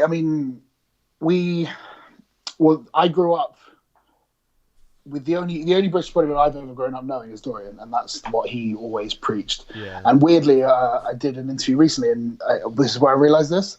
The very first Flex magazine I ever had an article on Johnny Jackson, with Johnny Jackson on the cover, and with a big pamphlet of Dorian Yates in the middle. Oh, whoa! So the articles were all about being as strong as possible, to be as thick as possible, and train with maximum intensity. So this is my first kind of real look into what bodybuilding is, and that just drilled a hole into my head, and I haven't looked back. So to me, I started looking around bodybuilding. Who are the thickest, most freakishly muscled guys across everything? They're always the strongest. Every time. You never see a weak bodybuilder like with that amount of thick, dense muscle. Yeah, that's true. It's just a different look, and that's what my eye was drawn to. It's more the freakish look, and I just believed bodybuilders should be as strong as they look, because then they've got something else that the other guys don't have. Have you ever had an injury or worried that you've come close to having an injury? Does that sound right? Yeah. Does that sound right? Sorry. Yeah, I tore my hamstring. Oh, that's right. About 18 months ago. Yeah. Doing single leg press with about 2 plates. Oh no! And it went on like my 15th rep, and I was actually deloading a lot that week. That week I decided to just train, not even for a pump, just to be in the gym. And I was training, and it just tore. So that's it. That's the only injury I've had. I've had the odd little tweaks, but never. Was that before Toronto, wasn't it? Vancouver, yeah. Oh, Vancouver, yeah. I didn't realise it was as bad as it was until a few nights later. I managed to kind of re-tear it because I had food poisoning. No, it wasn't food poisoning. No, it might have been food poisoning. I was being sick. And as I was being sick, it tore again. And then my leg went black. Oh, so no. I don't like talking about injuries before the Arnold. What people talk the most about you is the condition. Is that what we want? That's what we want to see. Yeah, so everything's there. 100%. So this Arnold, how's your condition compared to the other shows? What's been different? And are you completely healthy? Everything is fine? And where do you looking to place this Arnold? Like, what you trying to do? What we want to see? Okay. Right. I feel like I'm being we can spread the questions out. I know, but so question one was condition. yeah. I think what I've never been happy. I've always strived for condition, and I think this is going to sound like such a bullshit answer, but the only reason I can back it up is because of what's happened this time. I think with pretty much everyone and everything I've done or worked with, we have pushed way too hard and just fought my body the whole way in. Yeah. Rather, like too much cardio, not enough food, not enough rest. Keep pushing. So it's rebelled. And that's what. Yeah, and that's why if you look at my 8-week snap pictures, I'm on the money. Everyone's like, yeah, he's going to do really well. And then I step on stage, everyone's like, nah, it's not the same person. And every time I'm just flat, small legs, soft, deflated, every time.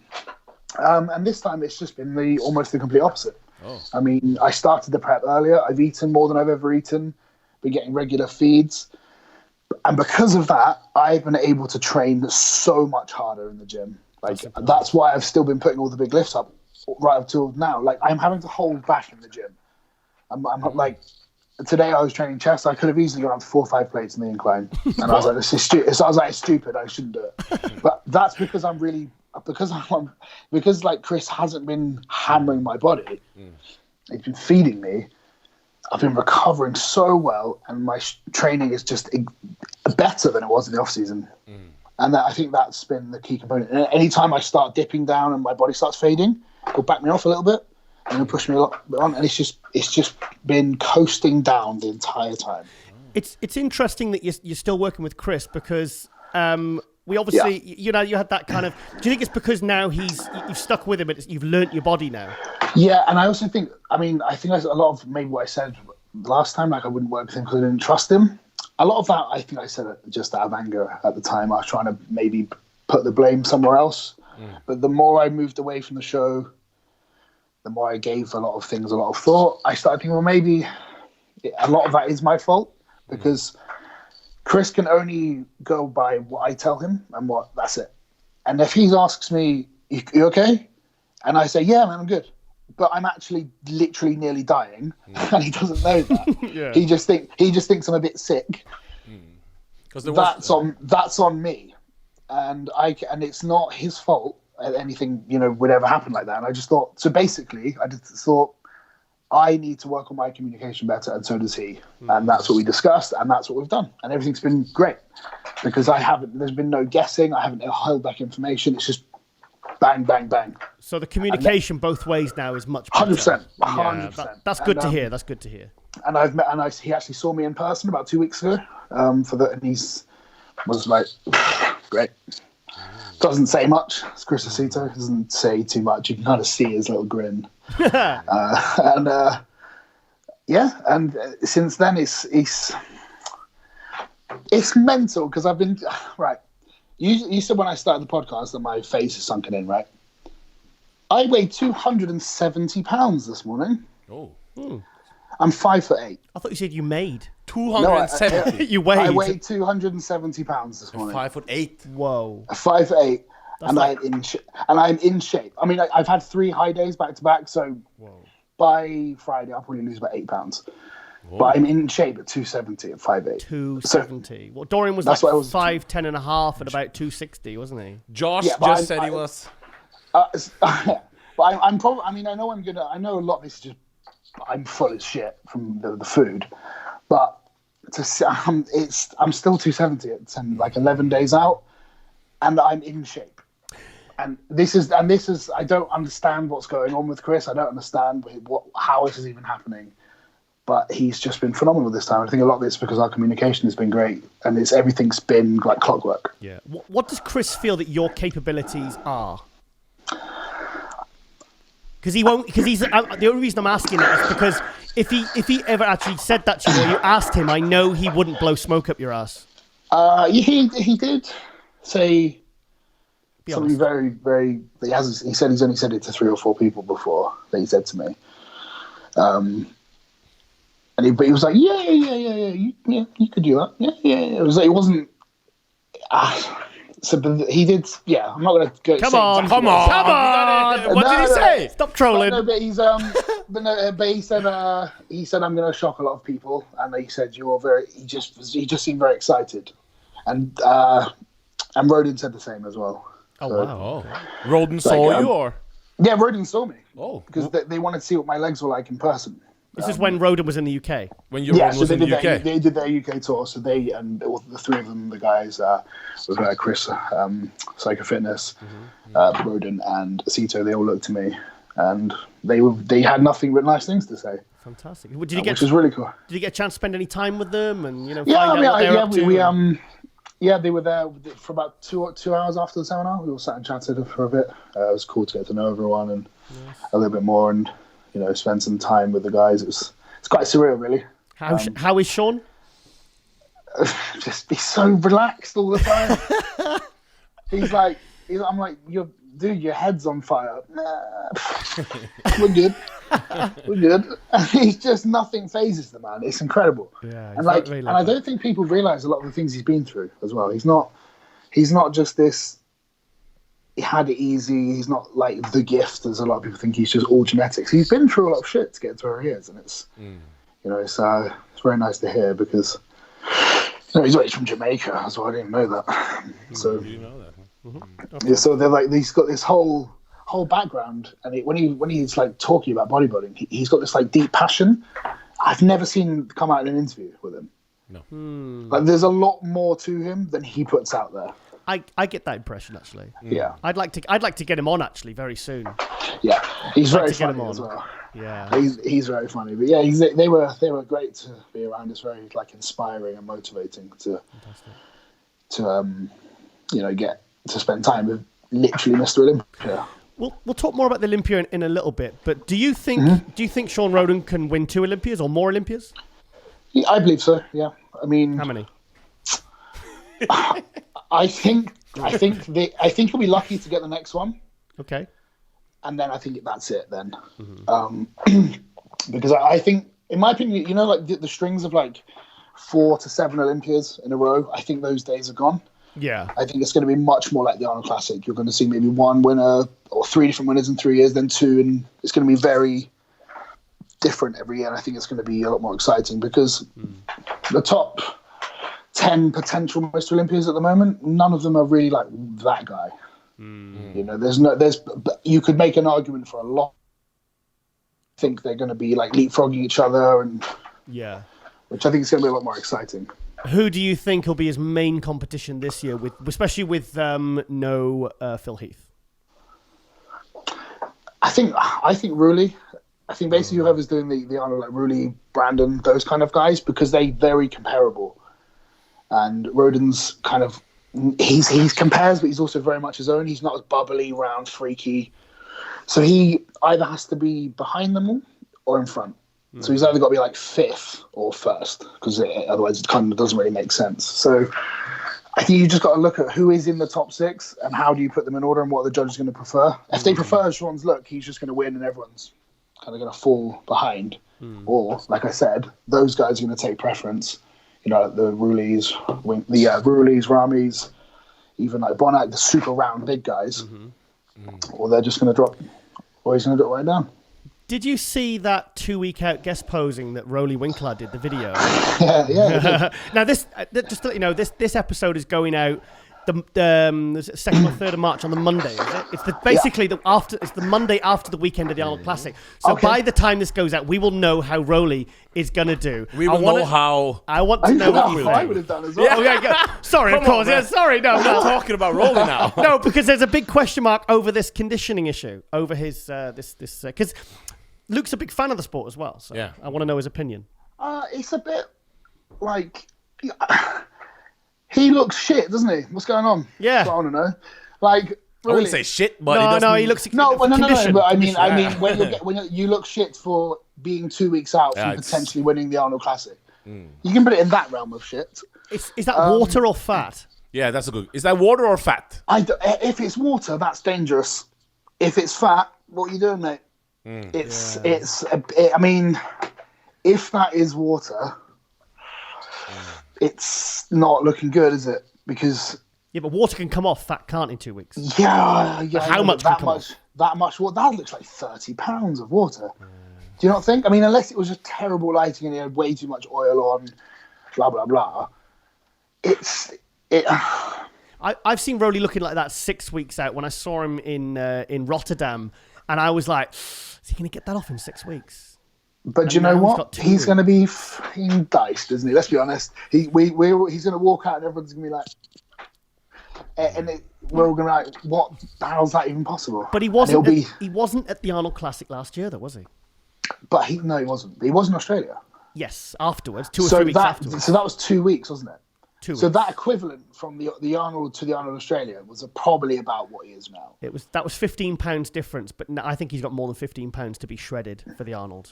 So maybe he'll be shredded for the Arnold Australia. Maybe he'll do what he did last year, not make top 3, and then do really well at the Arnold Australia and win it again.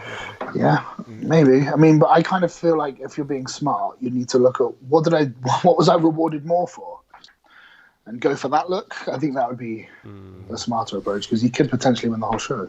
Now, if you remember, I know me and you have spoke about it on WhatsApp, but if you remember episode 5 of Global Muscle Radio, we asked a certain Sergio Oliva Jr., who we felt, now this is very important, the wording, the next Mr. Olympia, as in the next Mr. Olympia show. 2 names. We said, he asked for 2 names, and the 2 names he gave were... Nathan Diasha and Luke Sandoe.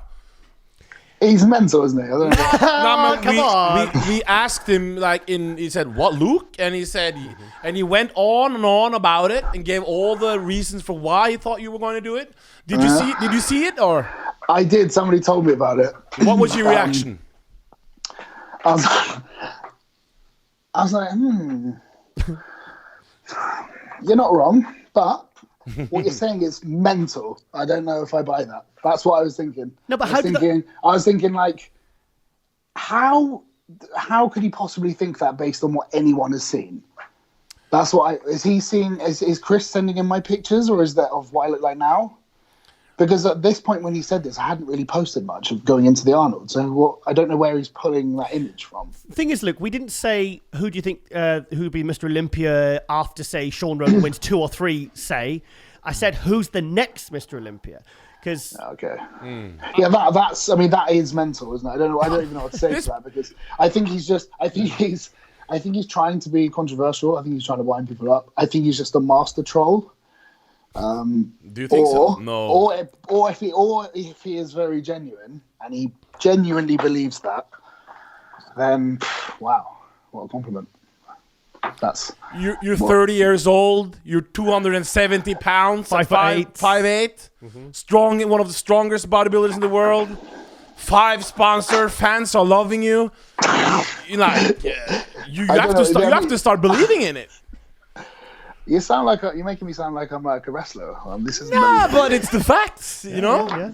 It's the facts. And if Chris Aceto said you're gonna shock the world, yeah. I mean, I want to say I'm gonna be the best. I pity the fool, all that shit. I haven't proved myself. Yeah, I can't even be the slightest bit cocky until I've proved anything. So, I don't want to be that guy that's says all this and then just falls on his face. I'd rather be like, just wait and see. Luke. Just watch. And I want to see Nathan versus Luke sometime. That'd be Yeah. good, that'd be As good. the British, are you friends with Nathan or? Yeah. I mean, Nathan, fine. Yeah. Okay. How's your American accent? It's not as Arabian as his. No. Is that an inside joke or? Yeah. Well, Okay. Well, no, because he had this he had the kind of Araby he had that kind of weird twang, didn't he, with the American when he was in Kuwait. Okay. It was quite funny. We all remember that. I would be like, Nathan, what are you saying? But I love Nathan because cool. he's awesome. he's like my mum going to a foreign country. So my mum will go to France and she'd be like, hello, can I have a croissant, please? And then she'll go to Spain and be like, get a hula, like fucking maracas out and start trying to join in. You know, he just like adapts to who he's around. Like I am the opposite. When I go abroad, I try and be as English as possible. Well, it's like Flex Lewis. I mean, he's been living in America for like 12 years and he still sounds so Welsh. Yeah, I still have no idea what the man's saying. I'm just like, I have no idea what he's saying ever because he's that Welsh. So yeah, I mean, I don't know. Yeah. I think it depends if you're an impressionable person, I guess. Yes. Well, putting the Arnold aside, you said to me one of your main goals for this year was because you got third at the Indy Pro last year. Yeah. Between Steve Cooklow and who was second? I can't remember. Charles Griffin. Charles Griffin was second. And you said that, you know, one of your big goals for this year is you really want to win that show. Yeah, I do. I mean, I haven't 100% decided whether I'm going to do it yet. Okay. I'm going to see whether it's worth doing after these shows. I might do Australia, but I need a rest. You know, I don't know because there's a lot of travel in those 2 weeks. Is it after the Arnold? You're doing Australia. Yeah, so it's so there's the Arnold, then there's 2 weeks after is Australia, then 2 weeks after that's Indy. So there's like 2 week gaps in between. I should be absolutely fine based on how I feel now, but you never know.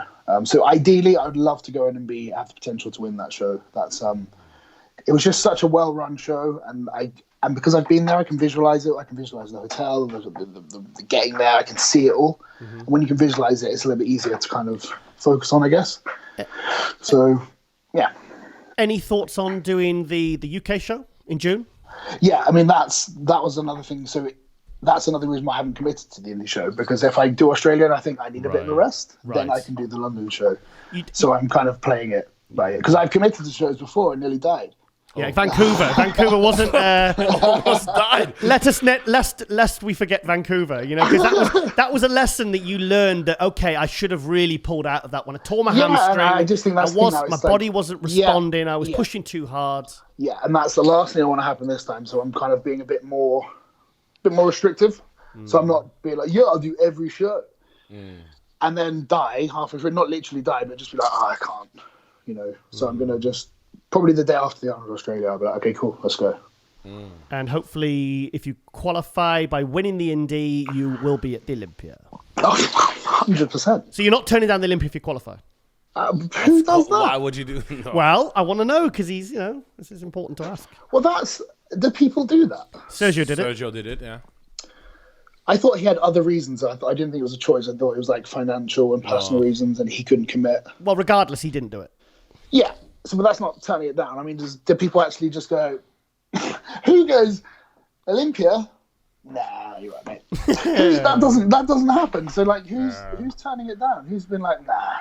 Have you ever actually been, walking Chewy and you've just started thinking, what would it be like to walk on stage at the Olympia? Yeah, every day. Every day. Okay. Yeah, oh, yeah, all the time. When you're not listening to Global Muscle Radio, of course. Of course. Well, of course. The Sergio one on repeat while I sleep. Yeah, just that short 2 minute kill. Just putting that belief. Yes, you're. We remember your reaction though. Well, yes, I was shocked. When I said next, Mr. Olympia, that's your reaction was perfect. That's exactly what mine was. I just thought, okay. Oh, I didn't say who do you think will be Mr. Olympia in 5 years. I said, who's the next? So I try to calm you down because we want to look on the show in the future. Well, yeah, exactly. Well, I'm trying to be honest. It was 2009. That meant 2019 Mr. Olympia. That's quite a big.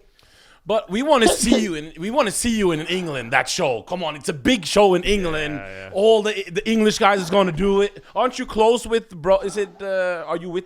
How is that? Are you? Well, we've got Samson, and I think James may be doing it now as well. Yes. He's doing Toronto. He's doing Toronto. Mark Hector. Hector is doing it. Oh yeah, Mark's doing it as well. So yeah, there's a lot of good guys. I don't know if Nathan's doing it or Sassan's doing it. I haven't heard if they are. Hopefully, that'd be cool, wouldn't it? That's awesome.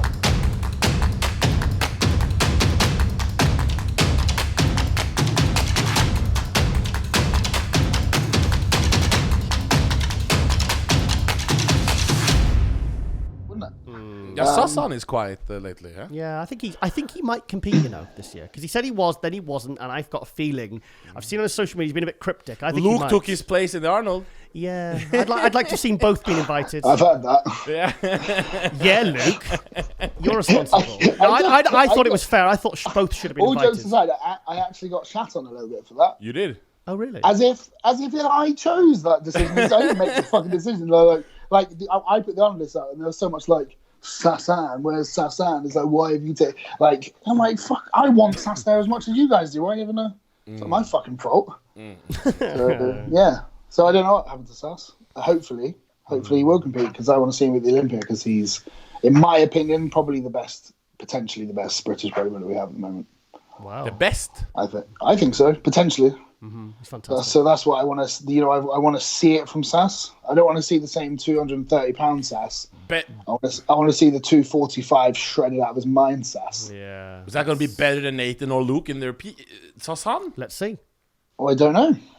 But I want to see it. I would love to see all of us at our best. I think it'd be quite a mix. This is why I've always connected with Luke, because I can talk to him as a media guy to a bodybuilder that I'm interviewing, but like I've been on his podcast and several times, and we just talk because we're both fans of the sport. This is why one of the reasons I wanted to get him on. He's a fan of these guys just like we are. It's true. It's true. Yeah. So how do you feel British bodybuilding is? Because the last couple of years, I'd say in the last 3 years, it's kind of exploded. Really much improved. We just had Flex Lewis for like 5-6 years leading the way, but there was really nobody else, was there? Yeah, I mean, I don't know why or how. It's just, when did it all start? I can't. There's no defining beginning. It's just all of a sudden just kind of gone. It's not kind of started. It's just, I don't know. I think what it is I think people in the UK were a little bit behind the trendiness of bodybuilding that they have over in the US. And I think we were just sick of the shit over there. Just the pumpy bullshit, tanning, like living a life of a hip hop superstar when you're a fucking bodybuilder. I think a lot of us over here are a bit like, nah, that's not on. So, I think that's why if you look at the British bodybuilding scene, we all train in a very similar way. All very, very much known for our strength. And I would say British bodybuilders in general just train harder than most other countries, I would say. And I think the reason for that is because of Dorian and the way the mindset is over here. We're not as narcissistic as other people might consider bodybuilding to be. So James Hollinshead is very narcissistic. Sorry, no, he's cool. I think I'm joking. I just think over here we treat. I mean, for the most part, British bodybuilders don't treat bodybuilding as a fashion. They don't treat it as something to be cool. They do it because they just really want to do it, and they're not doing it for anyone else or to show off, which is why a lot of us wear the big, stupid baggy T-shirts, the big jumpers, the hoodies. I think, but the mindset of bodybuilding is just different here. It's just more hardcore here. It's from here. It's made here. So Dorian has really inspired the younger generation through his work then? Well, wasn't the first ever bodybuilding show ever? Wasn't it like the Royal Albert Hall or something? Yes, like in 1910 or something, wasn't it? What? Yeah. Was it Eugene Sandoe? Yeah, he put on a show in the UK, in London. That's the first... The Sandoe. Yeah, it was made here. That's true. Yeah. So Sandoe to Sandoe. Come on, we have it. It's been written. Yeah. Well, have you watched the Agent Sandoe documentary on Netflix? No. Okay, so that is that. Watch it. It's really good. How is it? There's loads of quotes in there where they actually pronounce it Sandoe. Oh. But they'll say things like, Sandoe is an absolute legend. And I just... Sorry, what did he say? Sandoe. Yeah. So he's got that in one ear, and then he's got Sergio saying, Yeah. he's going to be Mr. Olympia in the And other then I ear. just go in my sleep tank at night, and then just like in the shit Daredevil movie, and just sleep listening to only that. Yeah. But it's a In, big just change. in Brian Shane Amino's. Yeah. No, because England is because before on the forums, you had a lot of British guys. You had nothing to show for. But now, it's really changed. We had But Dorian. I think even if you go back to like, because I train at Muscleworks Northampton, which is like the newer Muscleworks. I keep always hear stories of the old Muscleworks days, and I'm like, that is proper bodybuilding. That is what it should be. And the girls That too. type of bodybuilding needs somebody to carry it to the top again. It Sorry, should- are you talking about the Muscleworks guys from the 90s? Yeah. Yeah, like JD Dewadu, Amory Francis, Ian Wadley, Jamo Yeah. Nazar, Mark Smith. Exactly. You know, they were all beasts. That style of bodybuilding, the British way of doing it, the proper way, really. That needs to be carried up to the top again. I think that's what bodybuilding needs, because at the moment it's all very pop star. It's very where there's no Branch Warrens out there anymore. There's none of that. It's all very much like basketball jerseys, baseball caps, like driving a Bentley with a nice watch. It's all very much like I'm like, what the fuck is that? Where are the heavy guitars and the iron and the chalk and the heavy clanging dumbbells? But Where's that's that? because African Americans are dominating the sport, and we like our basketball jersey. Okay. That's all it is. Yeah. But even Nathan, look how much he's improved. He trains the same way. Have you seen front squatting 6 plates? We saw today. We saw it today. Yeah, Wow. we were watching it before we interviewed you. Yeah. Insane. Again, because that's how we do it here. Sorry, that was 6 plates. You I thought it was 5. Yeah, no. No, he did 6. Yeah, Yeah, 6. Front Yeah, squat. front squat, 6 plates for reps. Mental. Like that's... What? Akeem Williams is also a hard worker, though. Akeem Yeah, Williams. look at his physique. He's so dense. But I keep seeing him do these little weird little T-bar rows this prep. It's like every time he puts a video, I'm like, Akeem's supposed to do this fucking T-bar row again. Where's 9 plates pull squats? Where's that? But it's his back that he needs improvement. So, Detail us. yeah, so that's probably why. But this Arnold Classic, eh? Yes, the Arnold Classic. What are we looking at? What are you looking for yourself? What's the best scenario for you? Top 6 is my goal. Okay. Yeah, top 6. I think depending on who they reward, like I said earlier, kind of the Olympia, I could potentially be at the higher end of the top 6, depending who else is in that lineup and how I stack up against them, or I'll be right at the bottom. So you're Either way, top 6 is the ultimate goal. So you're looking to be in the middle in the second call out. That would be cool, yeah. That would be fucking amazing.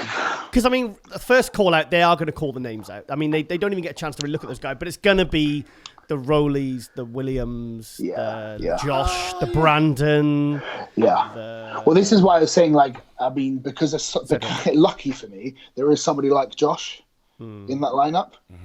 Because otherwise, I don't really compare to anyone. So at least there's someone else I can be mixed in with a little bit more. Yeah. Because at the moment, I don't carry the muscle Ruley does, but I've probably got a larger frame than he does, just because I think I'm a bit taller. I think you're the same height, actually, as Rowley. Am I? I think he's You're a bit shorter than me. No, you're both about 5'8". Okay. Rowley's not 5'8". He's 5'8". But he's but you know, so like, because Josh is there, I kind of have somewhere to stack up amongst these guys, because otherwise they'll be like, right, top 6, and they'll be like, right, Luke, why are you up here with these guys? It's really hard to decide where I'd fit. So I think having Josh there kind of hopefully would work in my favour, just because it won't just be like a hodgepodge. If that makes sense. Does that make any sense? Do you kind of get what I mean? Are you more excited for this one than your first one? Because the first one you didn't really know what you were going into, did you? I had no idea. I was terrified going into my first one. I'm more terrified of going into this one. Oh, really? Because the first time I was like, wow. And I was just like, this is amazing. I wasn't expecting to do anything, or I wasn't expecting anything to come of it. I was like, I'm going to get some cool pictures. I'm going to get to tell everyone I did the Arnold Classic. Sweet. This one, I'm going there to try and be competitive on one of the biggest stages, like in bodybuilding. So, and to show everyone, I was like, see, This is actually what I've been working on. Everything I've done before, don't worry about that. This is what I've been trying to do. And I think that's a better way to kind of show, because it's the biggest stage. So it's got the most eyes. So, and I'm hoping to kind of make an impact in that regard, because, you know, if I do consider bodybuilding my job, and from like a business perspective, it makes a huge amount of sense to do that, to display my best so far on one of the biggest stages in the world for the most people to see. Did you reach out to them for the invite, or how did that all come about? I think everyone applies every year, and I got the application through. I submitted it. Okay. Yeah, I was because the same as everyone. I didn't actually find out until the list went up. Oh, okay. And I shared it. They told me like 4 days later. Okay. So I saw it because I got tagged in the list. Yeah. So I didn't actually get the official email. So. How much have you practiced posting for this event? Is there a routine planned? I mean, my routine's annoying the shit out of me because I can't decide between 2 songs. But no, my routines, I'm trying to keep it more simple. Okay. Because I think when you overthink it, it's when it looks shitty. So I want to keep it more simple, but solid. So, and, you know, not be just waving my arms around just because it looks pretty, you know. But yeah, my mandatories, I've been practicing a lot more as well. Especially because I've been trying to learn how to do a vacuum in a couple of shots. I've been trying to learn how to hold it. Learning how to hold it a bit more. So, so... Are you when you flying out? Because I know a lot of well, certainly over this side of the world, it's best to fly out maybe 5 to 7 days before. Yeah, I'm landing on the Monday, so I'm actually there 5-6 days before. Yeah, I'm flying in the same day as Chris. So what, have you got an apartment or because the? No, we're just staying in the host hotel because they have they provide you with an athlete menu, where they will just prepare your meats but completely plain and they weigh them for you. And if you want your carbs, and then I can do my own carbs and most of my own meats and things, but I can order it off the menu if I need to. So it's nice and it's just super easy to get food prepared. Because you got to be careful. You know those prep meal companies that sometimes deliver to your house because they will put. When my partner Rosie did the 2016 Olympia, we had some food from a local prep company, and she could tell straight away it had salt and all sorts of things that she didn't want on there, which could ruin your condition.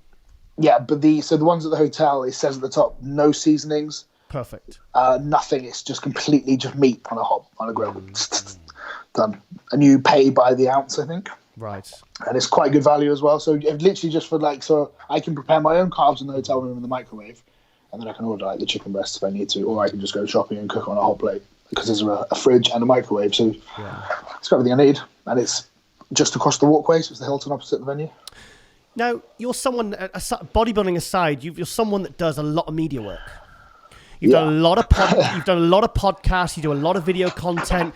Do you think that has helped get your face out there and your name out there?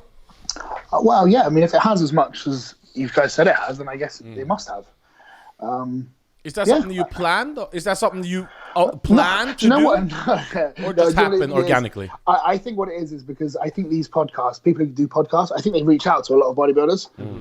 And I just say yes to everyone. I'm like, yeah. And I think a lot of bodybuilders are like,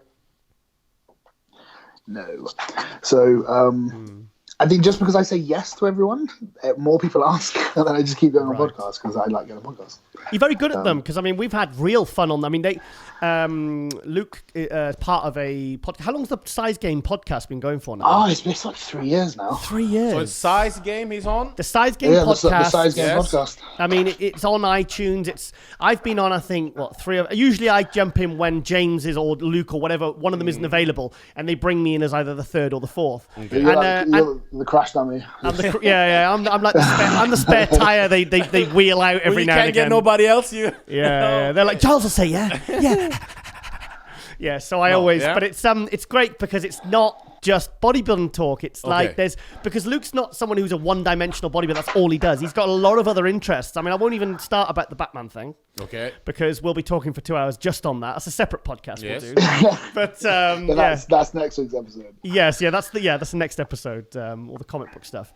But yeah, it's like it's good because it's good banter and it's I think theirs was one of the first probably the first in the UK really, wasn't it? Now there seems to be plenty of choice with I podcasts? think, I think a lot of I think most of the podcasts out there are kind of educational podcasts. Where they'll have a couple of guys doing Q&As, or there's interview podcasts where they'll either interview bodybuilders or the coaches will interview other people in education. That's what most of them are, for the most part. And the size game is absolute drivel, to be fair. But it's really that's what makes it so good. It's just rubbish. Which is, I think that's why people like it, because we have nothing to talk about. We don't even talk beforehand. We just plug it and go. And then Banji goes, "Welcome to the Size Game Podcast," which I'm not selling it, am I? This is, Luke, I mean, Luke. But yes, I think that's one of the reasons why it's so good is because it's just raw. Why don't you give us two of the questions that you get? Was it the quick fire questions? The really random. The icebreakers. They're disgraceful. Yeah. So part of the show we have icebreaker questions. Which we put on the Instagram. What's that Say about? any questions, like actual questions or icebreaker questions, and they were funny to start with, like, oh, that's funny, and then they started getting a bit dirty, a bit more disgusting, until just the outright horrendous to the point we had to ban them. I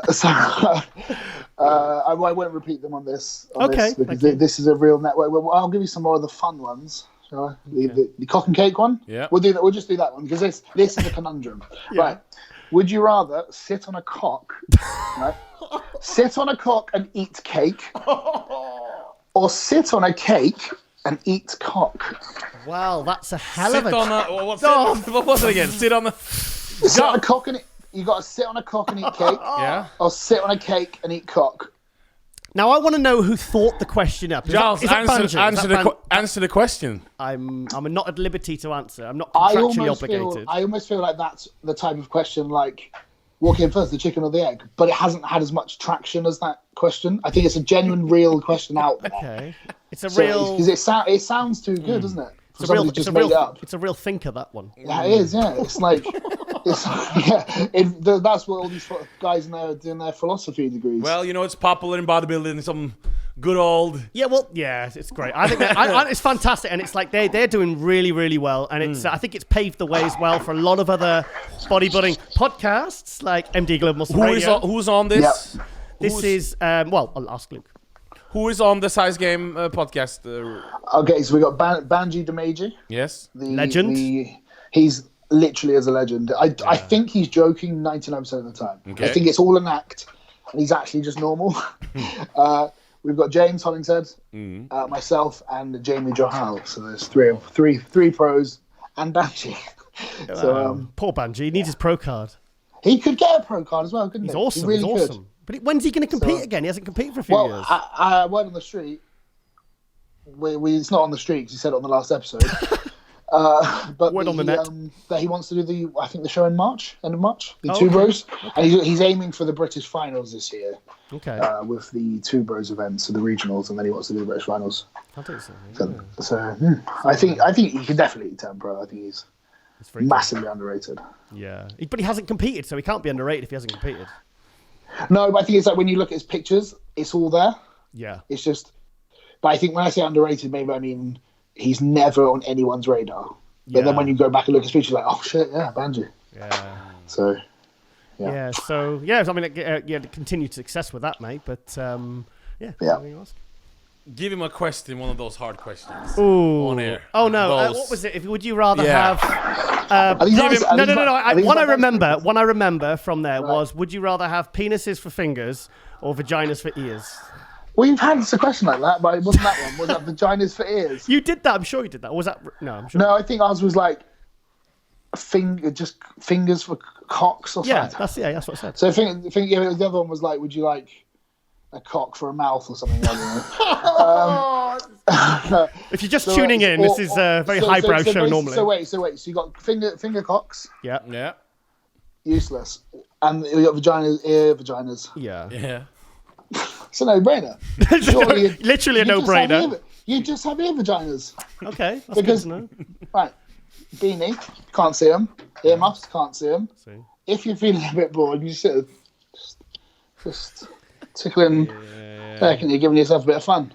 And nobody will have a clue because you've got your beanie on. Yeah. That's just underneath and you're playing with it. Keep getting told off. Well, okay, we'll leave it. I think we need to move on. Back to bodybuilding talk. See, I had the answer in me because this is what I do. I'm a professional podcaster. I'm used to these level of intellectual questions. Yes, they talk for hours. How long?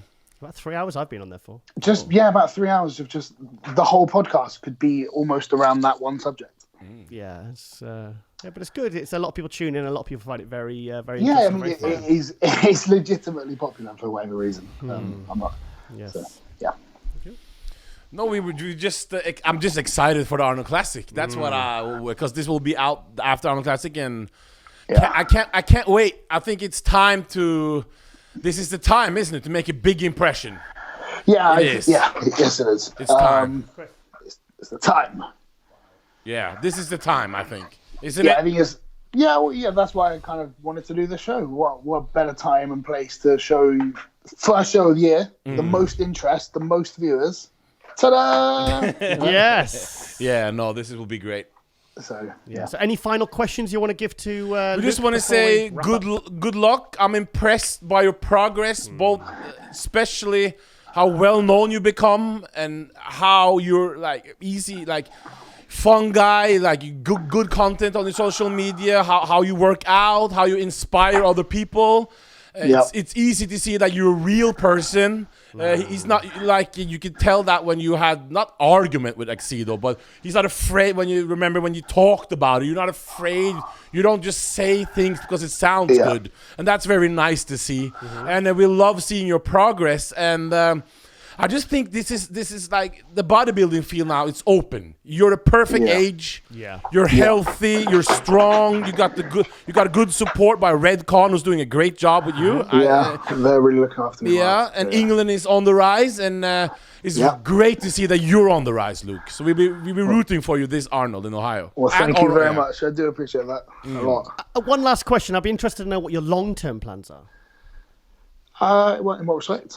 Well, do you have like a 5-year plan, or are you just literally taking 1 year at a time? I have goals, like personal goals in terms of like, I wouldn't say business, but I guess financial and business. And then I also have competitive goals as well. So it depends which one you mean. I mean, in terms of competitively, within 5 years, I'd like to be a consistent top 6 in the world. Would be where I believe I can get to. I mean, if not higher. I'm not saying where in that top 6, but it'd be quite, that would be the goal within 5 years. I mean, considering what I've done within the last year and how relatively easy it's been, and I've kind of learned myself a bit more, I think the next 5 years will be not easier, but a lot more straightforward for me because I think I've started to work things out up here and physically. So in terms of businesses, I would like to, I own the bodybuilding website, brutalmuscleonline.com. I'd like to see that. You own that? Yeah, I own it. What's on there? That's Brutal Muscle. Well, what's on there? So Brutal Muscle is myself, my training partner, and the owner of Muscleworks Orpington. So it's Ben Chow and John Thurston. So basically, we own the site. Okay. It's one of two things. We're trying to get to be an online magazine. It's just like an area we've got articles from a lot of like nutritionists, like actual nutritionists, dietetics. So we've got all the educational stuff in there. We've got Dave Crosland moderating the whole drug side of the bodybuilding. We have all the articles in training, all the stuff you have in the magazine, and an active forum. And then the main part of the website is we're trying to build like Netflix for bodybuilding, where we commission as much. Because remember when MD used to do a lot of the In the Trenches videos? There'd be kind of every Arnold, there'd be about 6 bodybuilders, and they'd be doing all shoots or going into the USAs. You'd do showcase on the amateurs. We're doing that all on the site.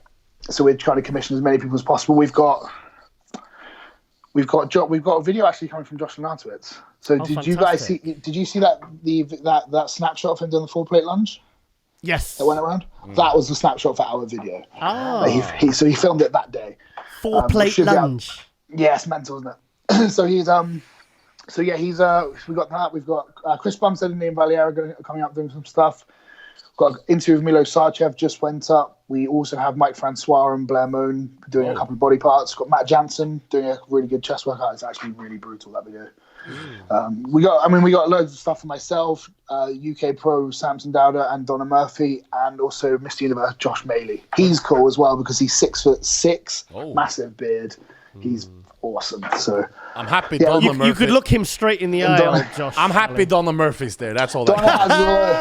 Donna hey, join the site because there's loads of Donna on there. And Samson. Samson is also a great Samson, guy. yeah. And also I'm logging my prep on there. We've got also members logs. So anyone that's a member, you can log your own prep on there. We all interact with your preps and kind of. So that's why he's not on No Bull forums when he's got this going on. Huh? Yeah. Fantastic. Right, I mean, I do occasionally go on the Noble forum, but I kind of think like you can't argue with anyone in there.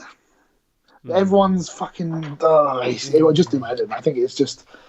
Is there somebody you want to call out from there? Do you remember any names? No, I don't remember any names. Like sometimes I'll just try and like write a comment, and then I'll either get people like, "Yeah, hey man," or rip me to shreds for no reason. And it's a bit like, what's the point? Why would I want to come in here just to be insulted? Yeah, you can come here for that. Exactly, in person. No, but we will get the moderators to do something about that so we can get more pros on. Maybe a little spring clean. Or come on to Brutal Muscle and pay for it. And then you know, and then at least we're two-way street of insults. Do you get mates rates? Okay, so you got the. That sounds like a good website, though, Bobby. Yeah, it's a subscription website. So it's members only. The subscriptions is what actually we're using to fund all the content. So the more subscribers we have, the more content we can have out, the more we can afford to pay the pros to do their jobs, pay the videographer fees, and actually get the content out that everyone wants to see. Just one question. I've seen you. Don't you have? How old is your kids? I think I've seen you. Don't you have kids? Or? Oh yeah, I got two. So my daughter Louise is 15 next month. 15? Yeah, because that looks so big, you know. 15 next month. Crazy, isn't it? That is crazy. Yeah, that's like wow. 15, same age that I was when she was born. And my son is 7. Yeah, my brother. So my son. So Louise is 15 and Leo is 7. He's 8 in September. So you were 15 years old when you became a dad. Yeah. He actually has 3 children. Chewy. Wicket and Chewy, yeah. Yeah. He got his new little dog, Chewy the dog. Oh yeah, no, that's not it. So you were only 15 years old, huh? That must have been a real shock. I think I was just like, oh, okay. Well, that's happening. It wasn't like, what are the options? There was no what are the options. It was that's it. Okay. Well, that's just we'll deal with it as it comes, and we did the best we could. Everyone was really supportive. She's a phenomenal young woman, and she's doing extremely well. And couldn't have come out any better, so certainly wasn't a bad choice. No. Had to grow up fast, I imagine. Yeah. You'd think so. You would think so. You'd think so. Yeah. No, because sometimes it's really odd if I'm walking with her and she's on her phone. I'm like, that's my daughter. That woman on that phone is my little baby. Yeah. It's very, very strange because they do grow up. Because I guess. Do you feel any different than when you were like 20, 21? I don't. I feel the same as when I was 18. I don't feel any different. But not, yeah. No. I don't know. It's been a very long time for me. Go for me. So much longer than you two. But you don't just all of a sudden just go, I am my age. It just kind of. I don't know. I don't know. I do when I creak out of bed in the mornings. So, right. Okay. Well, one final thing to say. Okay. I saw something on social media today. Armie Hammer is the next Batman. Has it been confirmed? Well, there's serious rumours. I heard there were rumours, but I heard the other rumour was no one's actually read for Batman yet. Oh, okay. Because he was going to be the original Batman in the Justice League, the 2007 Justice League film. As long as it is not Robert Pattinson. Yeah, I saw that. Why? What are you doing? And when they even said Jake Gyllenhaal, it's like, what are you doing? Jake Gyllenhaal would be good. Yeah, but he's not Batman, is he? Well, he could be Batman. Yeah, but he's Mysterio now. Well, Mysterio. I don't like all this cross-contamination. Yeah. Like when what's his name? Like Ryan Reynolds played Deadpool and Green Lantern. Yeah. I can see AJ literally going to sleep now. Put Zac Efron on some juice and let him play Batman. Zac Efron. Yeah. You know what? I actually wouldn't be anti that. No, Zac Efron Oh, is no, really actually, good. do you know what? You're bringing back horrible memories of when you said Ben Affleck was a good Batman. He's not too bad either, man. Wait. Do you take the way the film? He looks like a great Batman. He's just in terrible movies. Suit was terrible. He wasn't. You don't like it? No. The only thing I didn't like is how fat his head looked. But I like the big suit. Fat man.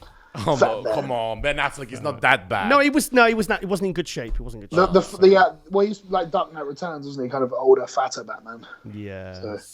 But they had the fight scene in Batman Superman, in the warehouse. That was the best. That's bit. probably the cool. Like I'd rather face Christian Bale than that guy. He's dissing Christian Bale now. We're not going to end on a good note here. But This is fighting talk. Who is a more frightening Batman if you were a criminal? Well, in that warehouse scene was probably the whole film was worth watching just for that scene. It was. And when he just battered Superman as well, it was quite cool. Yeah. I mean, it was forget silly, but it was just the smugness just wiped off his face. Brilliant. Right. Okay. Luke. Well, we will let you get back to your chicken and broccoli. Good luck the next 10 days. Good luck. Now. Oh, well, steak. Steak. But we're saying good luck the next 10 days. Treat Oh, every thank you day very like much. it's the last day, man. Be committed. will. Be all in. 10 days.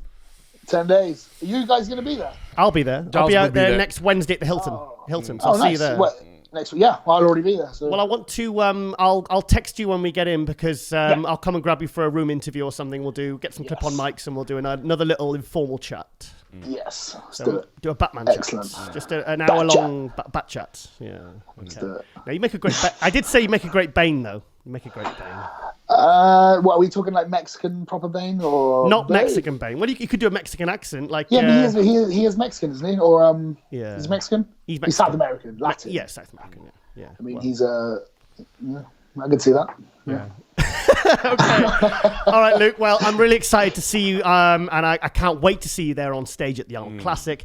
And just really, really, really, really stoked. Can't wait. I cannot wait.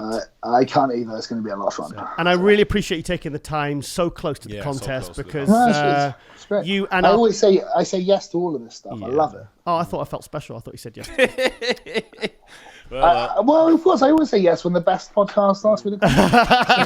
What an honour. All right, Luke. Well, I'll see you next week in Columbus, mate, and fly the flag for British beef.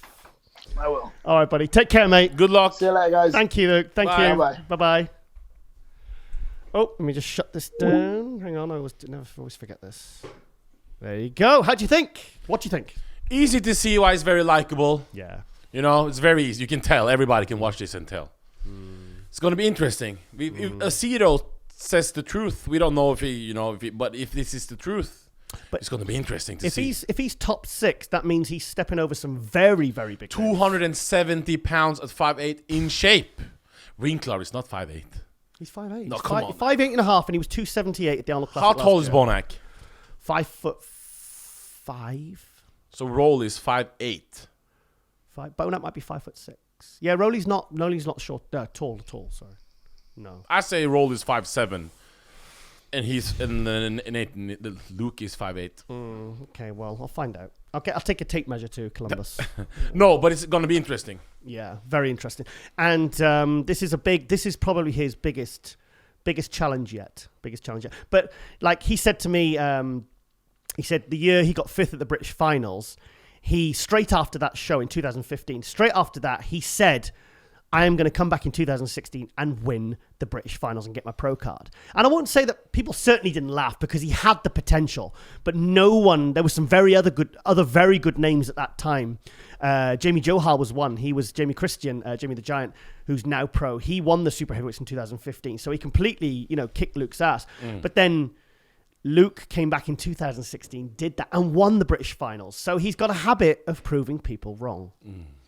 It's going to be interesting. Yeah. British bodybuilding is definitely on the rise, huh? Yes, absolutely. And to be honest, going back to his, I don't really care where Luke places. I just want him to bring the best look he's ever brought. I think whether he places 4th, 5th, 6th, 7th, 8th, I don't care as long as he brings that conditioning because I think that's what we want from him. I think his brand, he needs he needs to come in condition. And he needs to do that on a big stage like the Arnold Classic. Classic. Because sometimes you see these guys and they'll go and win a show and they'll sharpen up, but they'll do some show that's maybe a lower profile show. So if he turns up to the second biggest bodybuilding show in the world and he looks good, it doesn't matter where he places, that's a win for him. We have to have him in an update segment after he's done the 3 shows, Indy Pro and Arnold Australia. Yep, and obviously the UK show as well in Germany. And if he beat Ian Valerie did a great job at the Olympia last year. Yeah, he was 14th. I mean, he was one of the shocks. Could have been even higher. Absolutely.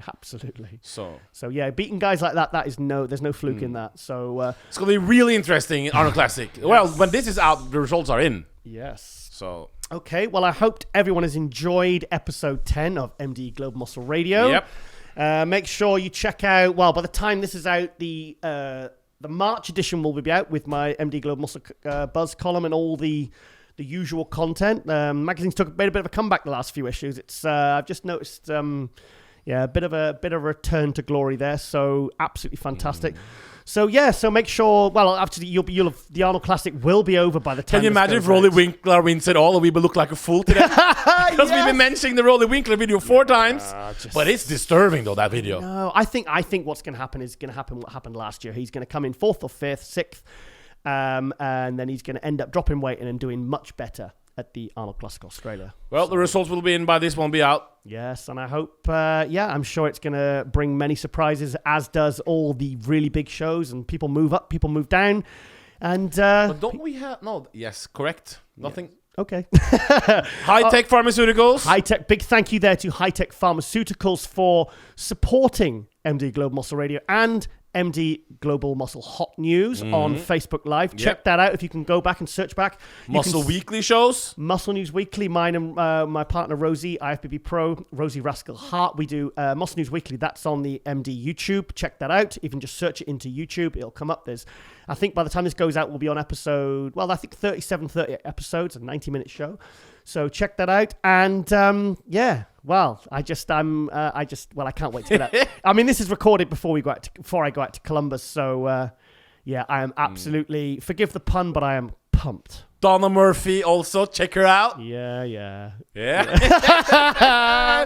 Great female physique talent from England. She's fourth in a pro debut in Romania. That's why I saw it. I got really impressed. It's amazing. Fantastic. Leading one of the girls that's leading the way for women's physique in the UK. She is. So, well, AJ, thank you. That's another 2 fantastic episodes we've knocked out of the park. Good to be back. And we will return with episode 11 of MD Global Muscle Radio every Monday, 9 a.m. EST time. AJ, thank you so much for coming over. Thank you to our producer, Chris Clark from Pump Media.